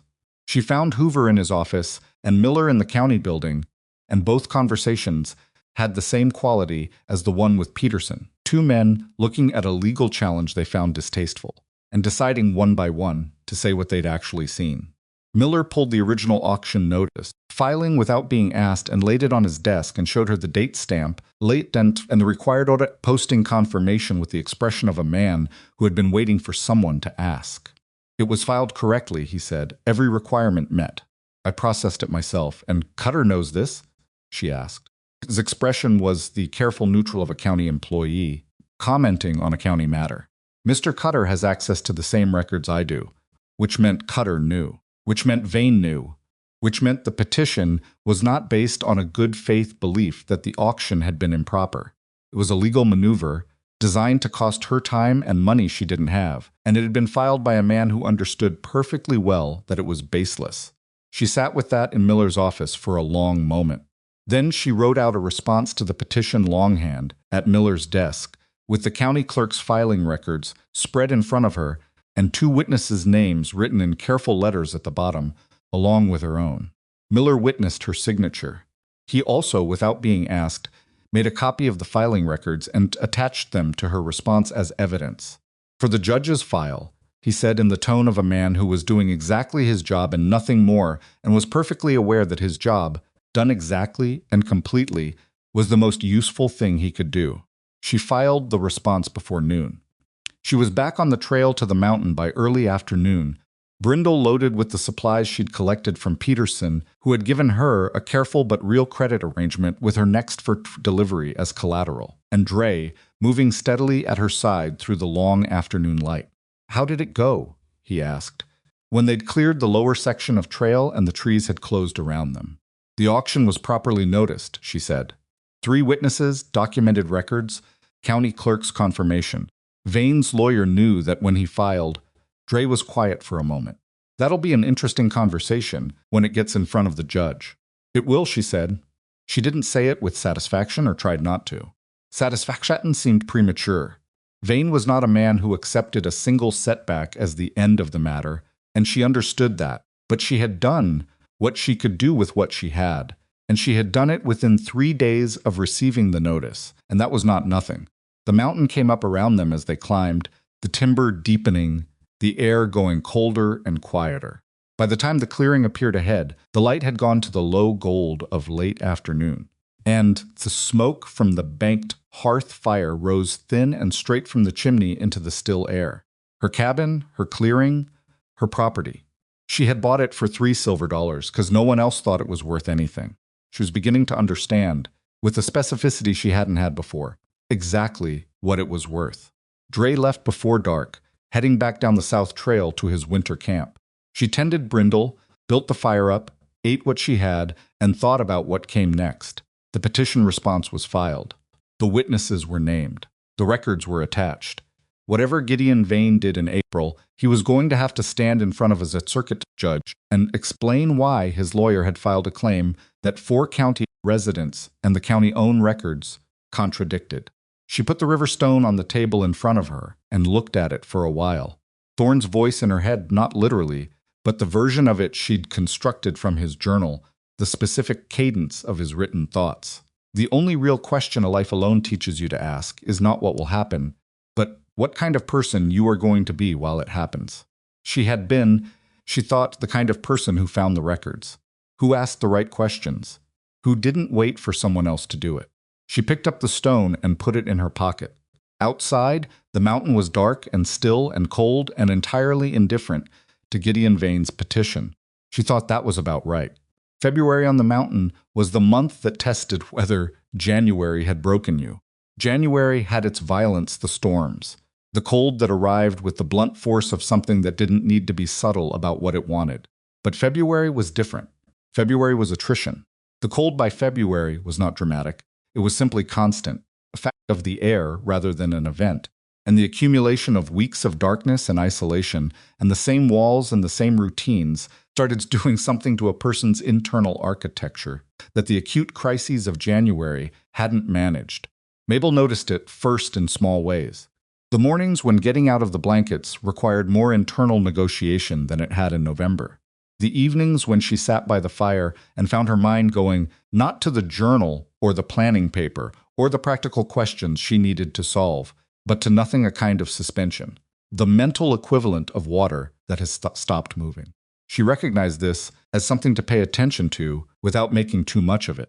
The journal had entries from Thorne's 2nd February that said, with characteristic plainness, that February was the month the mountain asked whether you had decided to stay or whether you had simply not yet decided to leave, and that the difference mattered more than it seemed. She got up every morning. That was the primary act of will that February required. Everything else followed from it, but the getting up was something she had to choose. Without assistance from momentum or necessity or any of the other forces that had propelled her through the active crises of the fall.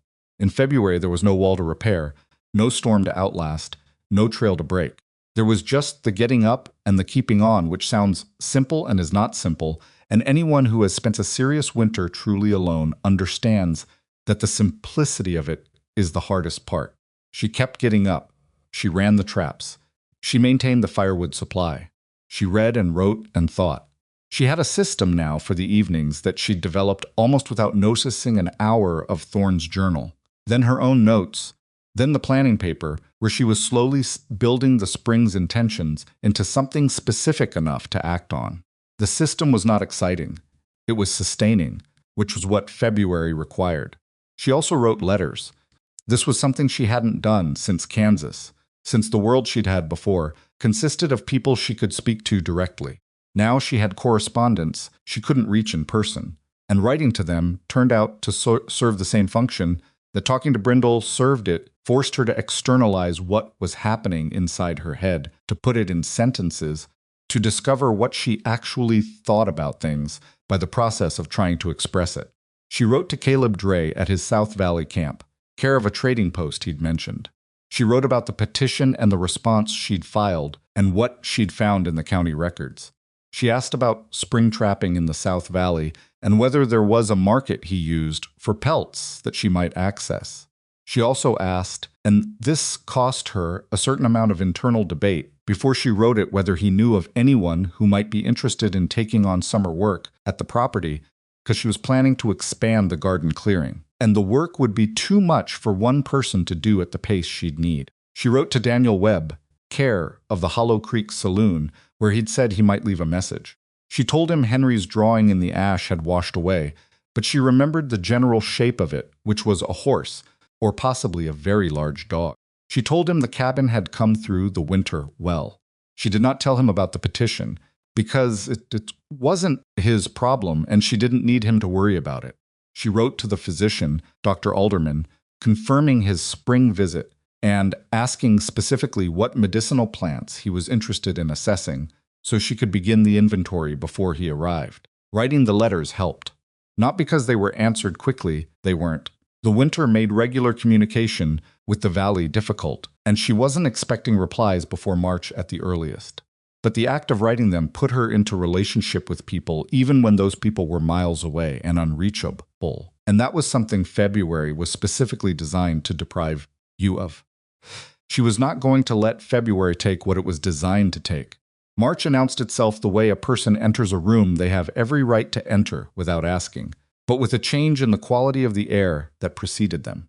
The light shifted first, not dramatically, not the sudden warmth of a storybook spring, but a measurable change in the angle and duration, an extra 12 minutes of daylight at the end of each day that she would not have noticed if she hadn't been tracking it, and then another 12, and then the afternoons started to hold something that winter afternoons had categorically refused to hold, which was the specific warmth of sun on dark surfaces. She stood in the clearing one afternoon in the first week of March, with her face turned up to that warmth and her eyes closed, and she just stood there for a while, which was something she had not done without a specific purpose in at least 4 months. Brindle moved close and put her nose against Mabel's shoulder. "I know," Mabel said. "Don't make it a thing." The snow began pulling back from the clearing's south-facing edges first, the way it always retreated from sun-exposed ground before it retreated from shade. Brown grass appeared underneath, flattened, pale, carrying the compressed look of something that had been under a weight for months, but was not importantly dead, just waiting. The distinction between dead and waiting was one that Winter's End made clear in a way nothing else did quite so emphatically. She was in the south clearing edge on a warm afternoon, assessing the ground's condition, whether the frost had pulled back enough from the topsoil to begin preparation, or whether working it now would damage the structure she needed intact for planting, when she heard Brindle give the specific alert sound she'd learned to trust. Footsteps on the trail, more than one set. She stood up and turned, and the first person out of the timber was Daniel Webb. He was a better coat than he'd had in November, and he had a pack on his back that was loaded with the deliberate fullness of someone who had thought carefully about what they were bringing and why. Behind him came Eleanor, and behind Eleanor came Henry, who had grown visibly in 4 months, the way 7-year-olds do when you haven't been watching. And behind Henry was a man she didn't recognize, broad-shouldered and about 40, with a carpenter's hands that were visible even from 20 feet away. Henry saw her and ran. He ran across the clearing. He ran in the sloppy, enthusiastic way of a child who has not yet learned to moderate his physical expressions of feeling, and he stopped 2 feet in front of her and looked up with an expression of complete relief, as though part of him had not been certain she would still be here. "You're still here," he said. "I'm still here," she agreed. "Papa said you would be," Henry said. "Mama wasn't sure." "Henry," Eleanor said, arriving behind him with a look that mixed affection with exasperation that was apparently the permanent condition of parenting a 7-year-old. "It's honest," Mabel said. Eleanor's expression shifted into something warmer. She looked at Mabel the way she had in the cabin doorway after the storm, the direct, clear-eyed look of a woman who said what she meant and meant what she looked. "You look well," Eleanor said. "Better than when we left." "I spent February getting out of bed every morning," Mabel said. "It adds up." Eleanor laughed a real laugh, short and surprised. "I imagine it does." Daniel put down his pack. He gestured to the man behind him. This is my cousin, Marcus Webb. He's a carpenter. We wanted to. He stopped, seemed to reconsider the phrasing. We thought you might have use for him. For the spring work. He's between situations. Mabel looked at Marcus Webb. He was looking at the cabin with the professional attention of someone who was reading a structure rather than seeing it, his eyes moving from the roofline to the wall joints to the foundation in a practiced sequence. What's the rate? She asked. Board and trade, Marcus said, without looking away from the cabin. His voice was unhurried. I don't need wages. I need somewhere to work while I figure out my next place. I can offer board, she said. Trade depends on what we produce. That's not guaranteed. Nothing's guaranteed, he said, finally looking at her. He had gray eyes and a direct manner that reminded her slightly of Dre. But that cabin's square and the roof sound, and whoever did the wall repair used their head instead of their back, which is rarer than it should be. I'll take my chances. Mabel looked at Daniel. Daniel looked back with the expression of a man presenting something he hoped would be received well and not quite sure yet whether it was going to be. You didn't have to do this, she said. No, he agreed. We wanted to. She turned the statement over and found nothing in it she needed to argue with. Come inside, she said. The fires built up. The next 3 weeks reshaped the property in ways that Mabel had been able to plan for individually, but not to fully imagine collectively. Marcus Webb worked the way good craftsmen worked without announcement, without ceremony, starting before she expected him to start and finishing after she expected him to stop. He assessed the cabin in the first 2 days and identified 3 things she hadn't known were problems and confirmed that her repairs had been structurally correct in every meaningful way, which he communicated not as a compliment but as a straightforward observation, which she preferred. The original builder knew what he was doing, Marcus said, running his hand along the main ridgepole. This is better timber selection than most of what I see in the valley. His name was Thorne, Mabel said. Smart man, he was. Marcus rebuilt the Nortu on the side with a different pitch that would shed snow more effectively and increase the covered storage capacity by about 1/3. He reinforced the loft floor, which Mabel had been treating as structurally uncertain since her arrival, and which Marcus declared sound after the repairs, adding usable space to the cabin's interior. He built a proper root cellar entrance into the north wall's base, not the whole cellar, which would take longer, just the entrance and the first section of it, enough to understand the project and plan the rest. Also, its windows were dark. He also built Mabel a proper wall, which she had not asked for and which turned out to be the most useful thing anyone had done for her since she'd arrived on the mountain. The ability to work at the right height with a flat surface that didn't shift changed what she could do with the tools she had in ways that surprised her daily. Daniel and Eleanor stayed 4 days. Eleanor spent most of the time helping Mabel with the early garden preparation, turning the south clearing soil in sections. Incorporating the compost Mabel had been building through the winter from cabin waste and ash, and the accumulated organic matter of a property that had been left to itself for 3 years. Eleanor had grown up on a farm in Iowa in the same way Mabel's did, practically, without sentiment, with the specific satisfaction of people who know good soil when they feel it. You're going to have a real garden here, Eleanor said, on the last afternoon, crouched beside a turned section of the southeast corner where Thorne had grown his beans. She pressed her fingers into the soil and felt the texture of it. This is good ground. Someone prepared it, Mabel said. Eleanor looked at her. Mabel had told her about Thorne the journal, the seeds, what she'd come to understand about what he'd done and why. Eleanor had listened to all of it, without interrupting, which was another thing she appreciated about Eleanor Webb. He must have been a remarkable person, Eleanor said. I never met him, Mabel said, but I know his handwriting and I know what he thought about water drainage and winter preparation and the difference between a person who gives up and a person who changes direction. She paused. That's a particular kind of knowing. Eleanor was quiet for a moment. What will you do with the journal? After. After what? After you've read it so many times, you know it by heart. There was a lightness in the question, but something genuine underneath it. Mabel thought about it. Leave it, she said. For the next person.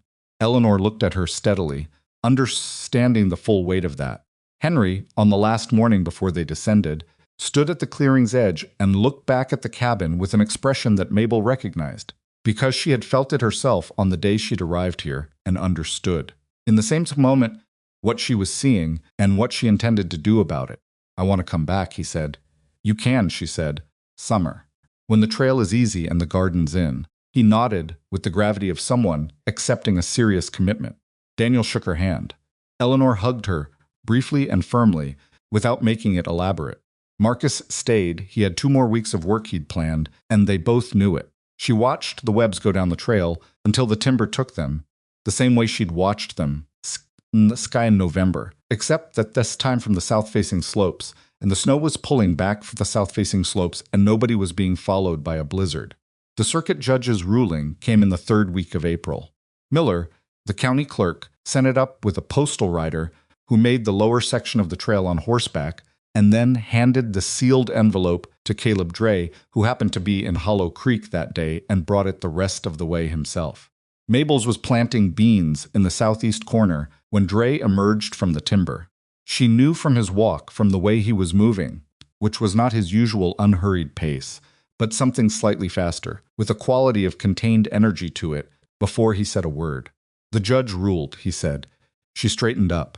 Her hands were dirty from the soil. "She didn't wipe them. Tell me." Dray held out the envelope. She took it and opened it, and the soil from her hands left faint marks on the paper, which she noticed, and which seemed appropriate in some way she didn't try to articulate. The ruling was 3 pages. She read all of it, standing in the southeast corner, with the bean seeds still in her apron pocket, the early April sun warm on the back of her neck. The petition had been denied.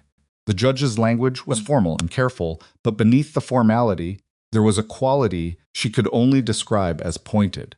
He had reviewed the evidence, the original notice filing with its date stamp, Miller's confirmation, the testimony of Peterson and Hoover, and found no procedural irregularity in the original tax auction.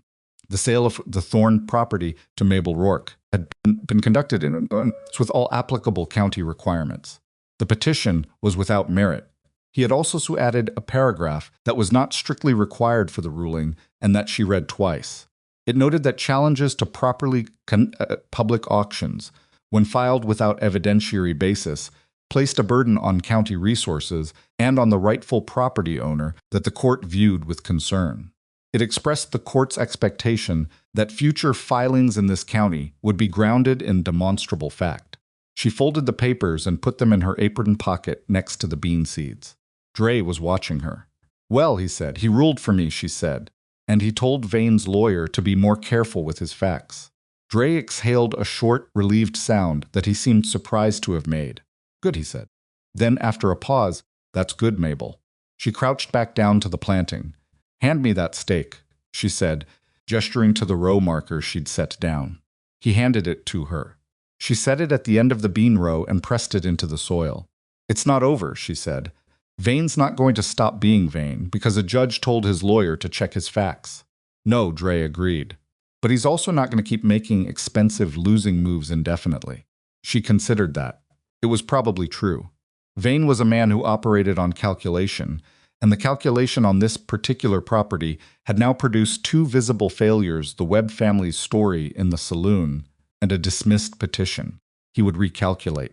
Whether the recalculation resulted in him leaving her alone or finding a new angle was something she couldn't know yet. What she could know was that she was still here. The property was still hers.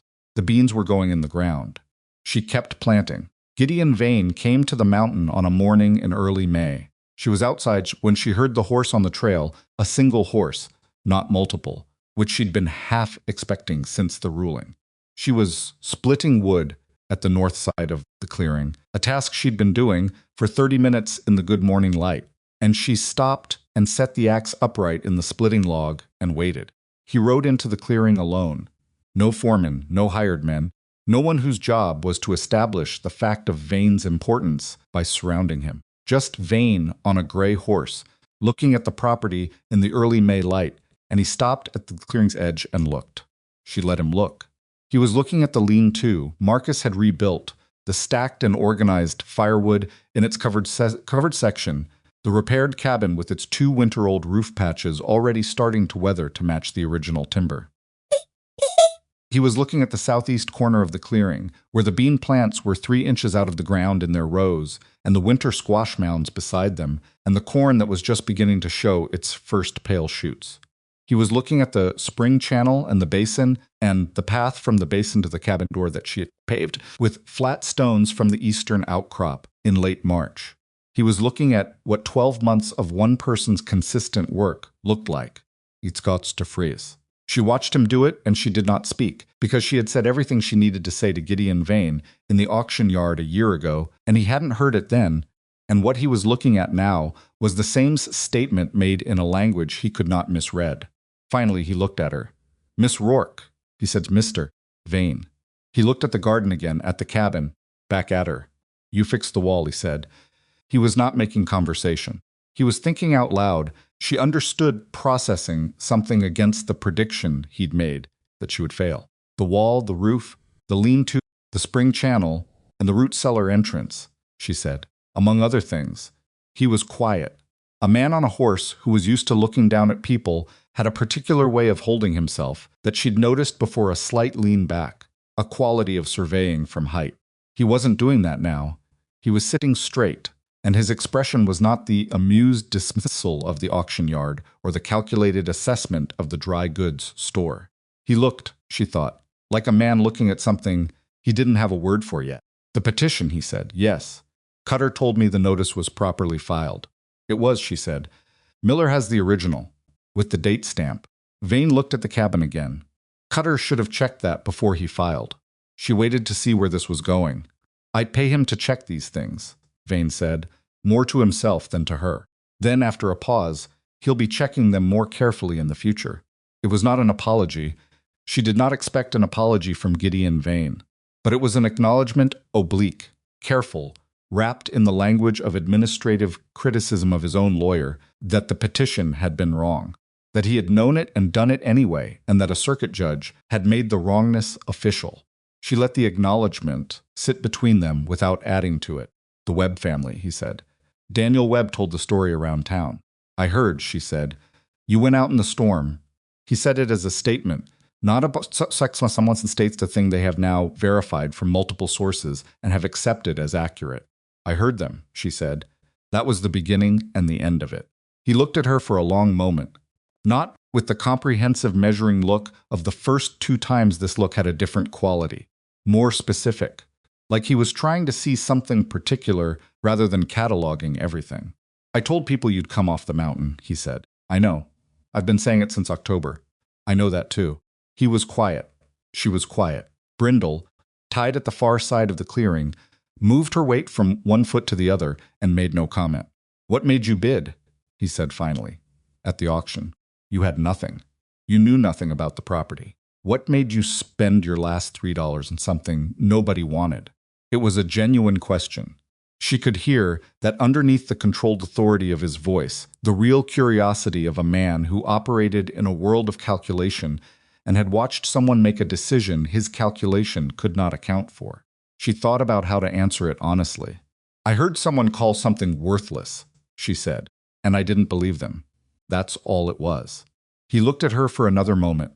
"You didn't know there was a spring," he said, "or a full tool store, or a journal." "No. So you didn't buy the property because you knew what it was." "I bought it because I didn't believe it was what they said it was," she said. "That's different." He turned that over. She could see him turning it over. "Most people," he said slowly, "when they hear something described as worthless, and the person's describing it is confident and has been right about things before they believe it." "I know," she said. "I've been most people before. It stopped working for me." Something moved in his face. Not much. He was not a man whose face moved much, she'd observed. But something. He gathered his reins. He was leaving. She understood he had seen what he'd come to see and said what he could bring himself to say, and the rest of the things between them were going to remain unsaid, which was probably the correct outcome. "The timber here," he said as he was turning the horse. "That section on the north sloped the old growth." "What about it? It's good timber." "It is," she agreed. "It's also my timber. It's staying." He nodded once, a brief decisive movement. "Good timber should stay," he said. And then he turned the gray horse and rode back down the trail and was gone into the trees.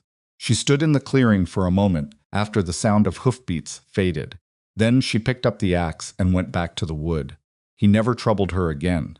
This was the thing she learned to understand over the months that followed, not as a triumphant conclusion, but as a practical reality. Vane was a man who moved toward opportunities and away from things that had proven themselves not to be opportunities. The Thorn property, under Mabel Rourke's management, had proven itself not to be an opportunity for him.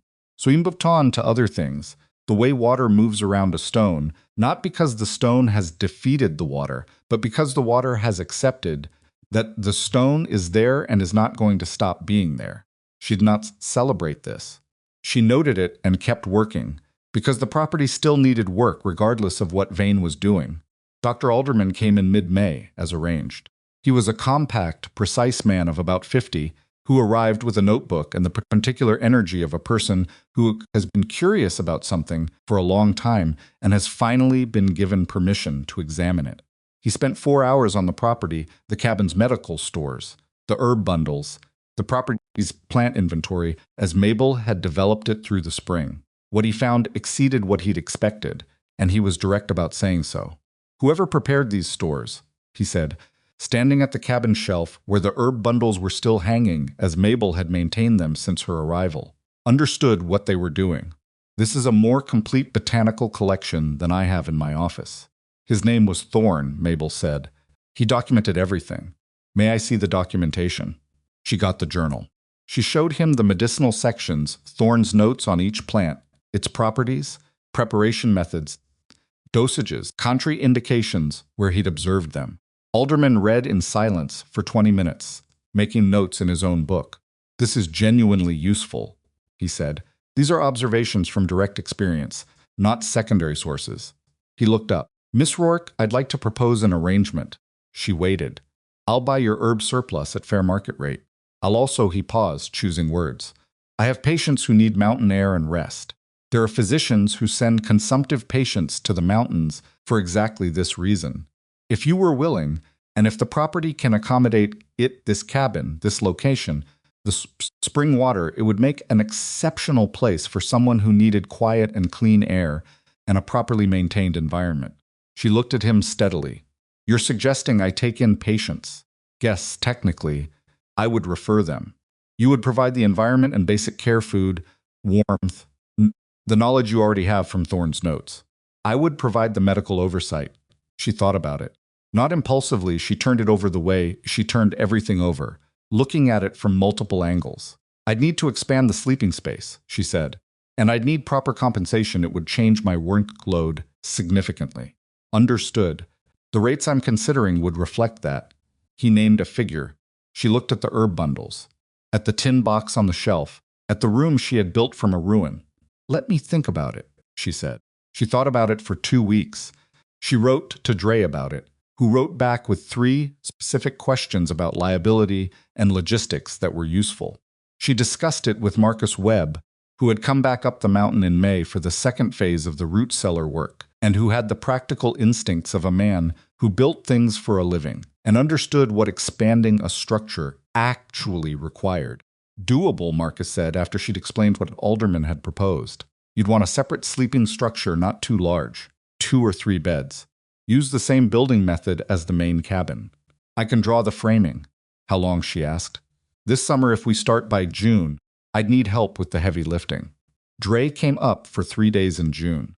The Webb sent Daniel for a week in July, because Eleanor had made the decision, and Daniel had received it the same way he received most of Eleanor's decisions, with the practical acceptances of a man who had learned that his wife's judgments about important things were generally correct.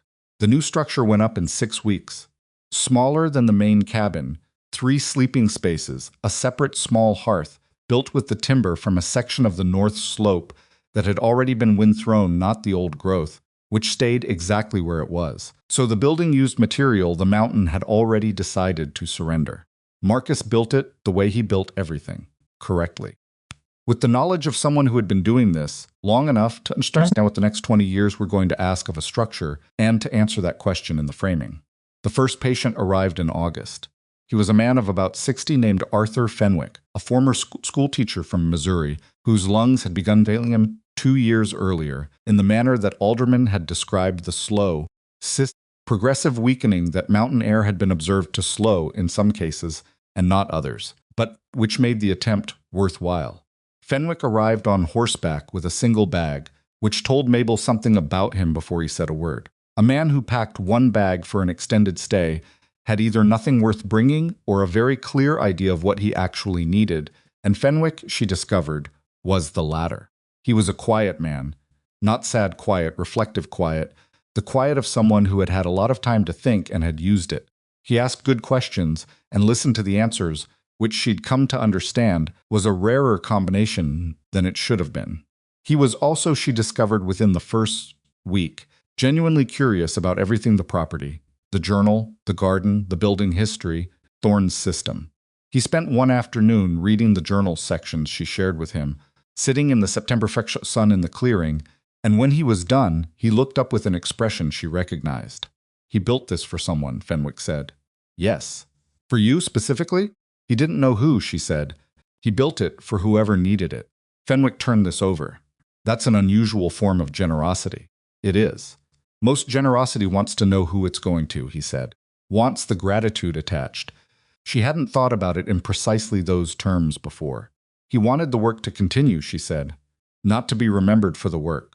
Fenwick looked at the cabin, at the new structure, at the garden in its late summer abundance, the corn shoulder-high, the beans climbing their poles, the squash sprawling in the ways that squash always sprawled regardless of what you intended. He'd be satisfied, Fenwick said. I hope so, she said, though I'll never know. Fenwick nodded. He understood about things you'll never know. He was 60 years old, and his lungs were failing, and he had made peace with a considerable number of things he'd never know. He stayed 3 months. His breathing improved measurably in the second month, which Alderman confirmed on a September visit. Not a cure, Alderman was direct about what medicine could and could not do, but an improvement real enough to matter to a man for whom every clear breath was a small decision in his favor. When he left in November, he shook Mabel's hand. I've stayed in hotels, he said, and in the houses of people who were paid to house me and resented it. I've stayed with family who loved me and didn't know how to show it. He looked around the clearing one last time. This was different. How? She asked. He thought about it seriously, the way he thought about everything. It felt like somewhere that wanted to be what it is, he said. You don't find that often. She didn't know what to say to that, so she said nothing, which turned out to be sufficient. The first snow came in late October, exactly as Thorne had predicted in the journal, the mountain keeping its own schedule, indifferent to calendar and convenience. She was standing at the clearing's edge when the first flakes came down, looking out over the valley below, where Hollow Creek sat in its permanent arrangement of buildings and lives, and the specific complicated weight of a community that had laughed at her a year ago and had, incrementally and imperfectly, revised its assessment. The revision had been imperfect. She didn't expect it to be otherwise. People did not reverse judgments cleanly.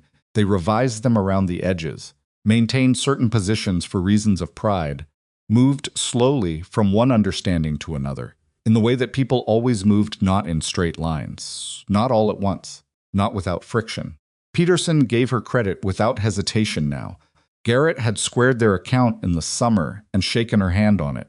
Hoover the auctioneer had seen her on her last supply run and stopped her on the street and told her, with the embarrassed directness of a man paying a debt he'd been carrying, that he'd felt bad about that day and was glad she'd proved it wrong. She had told him he had nothing to feel bad about. He had warned her, after all. He had seemed surprised that she'd remembered. She had remembered everything.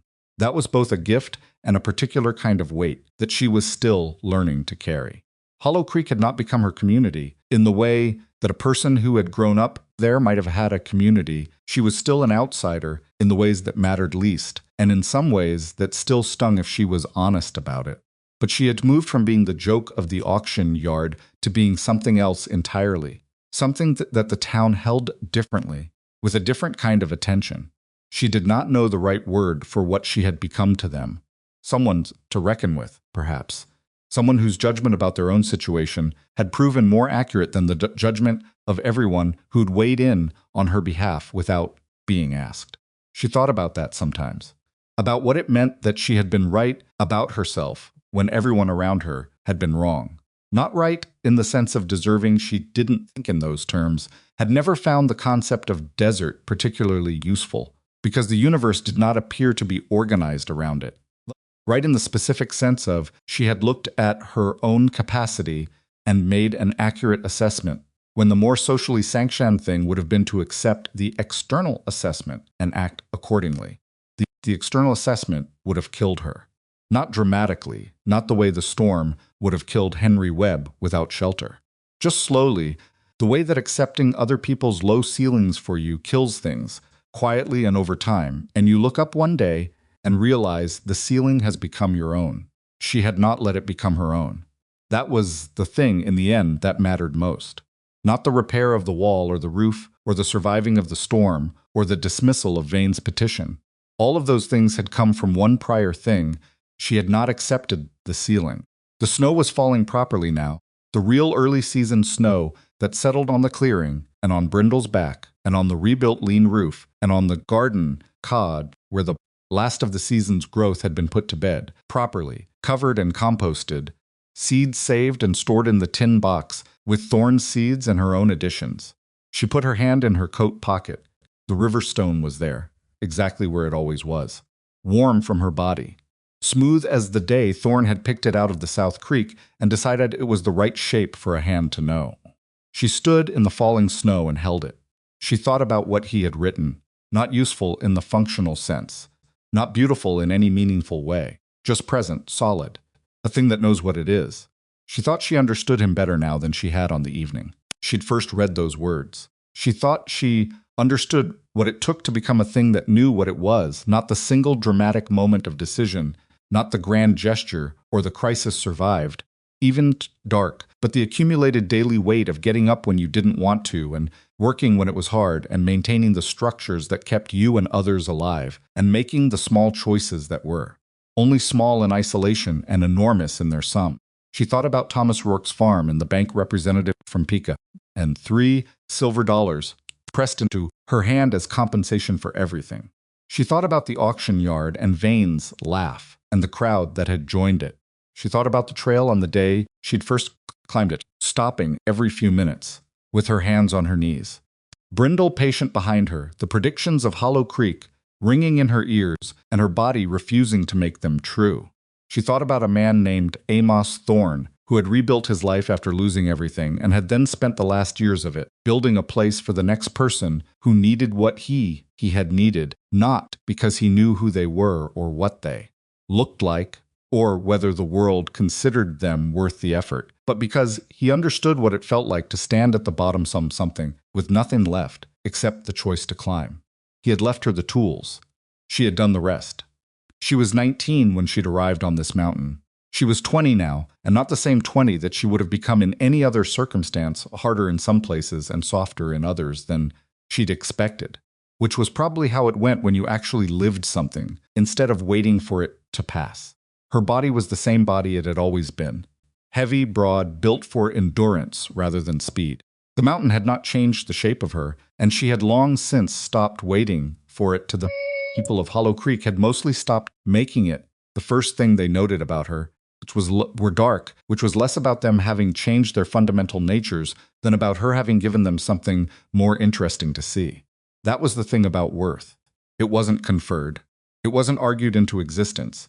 It was demonstrated continuously in the specific language of what you actually did when the situation was difficult and the easier thing was available. She had demonstrated it imperfectly and consistently for a year. She intended to keep demonstrating it. The snow kept coming down, quiet and thorough, covering the clearing's summer evidence in white. And she stood in it with her hand in her pocket and the river stone between her fingers, and she felt the weight of mountain, and she felt the weight of the mountain and below her and above her, the enormous impersonal weight of a place that had simply been here long before her and would be here long after, that had given her nothing she hadn't earned and taken nothing she hadn't let go of, that had asked only the question Thorne had identified as the only one that mattered. What kind of person are you going to be while it happens? She knew the answer now, with the confidence of someone who had been tested and had not found the question impossible. The kind who goes out, the kind who stays, the kind who plants the seeds in the spring, even when winter is the present circumstance, because spring is this direction she is moving, and direction is the thing that cannot be taken from you as long as you are still the one who chooses it. Brindle pushed her heavy head against Mabel's shoulder. Mabel leaned into her. The snow fell. The mountain held.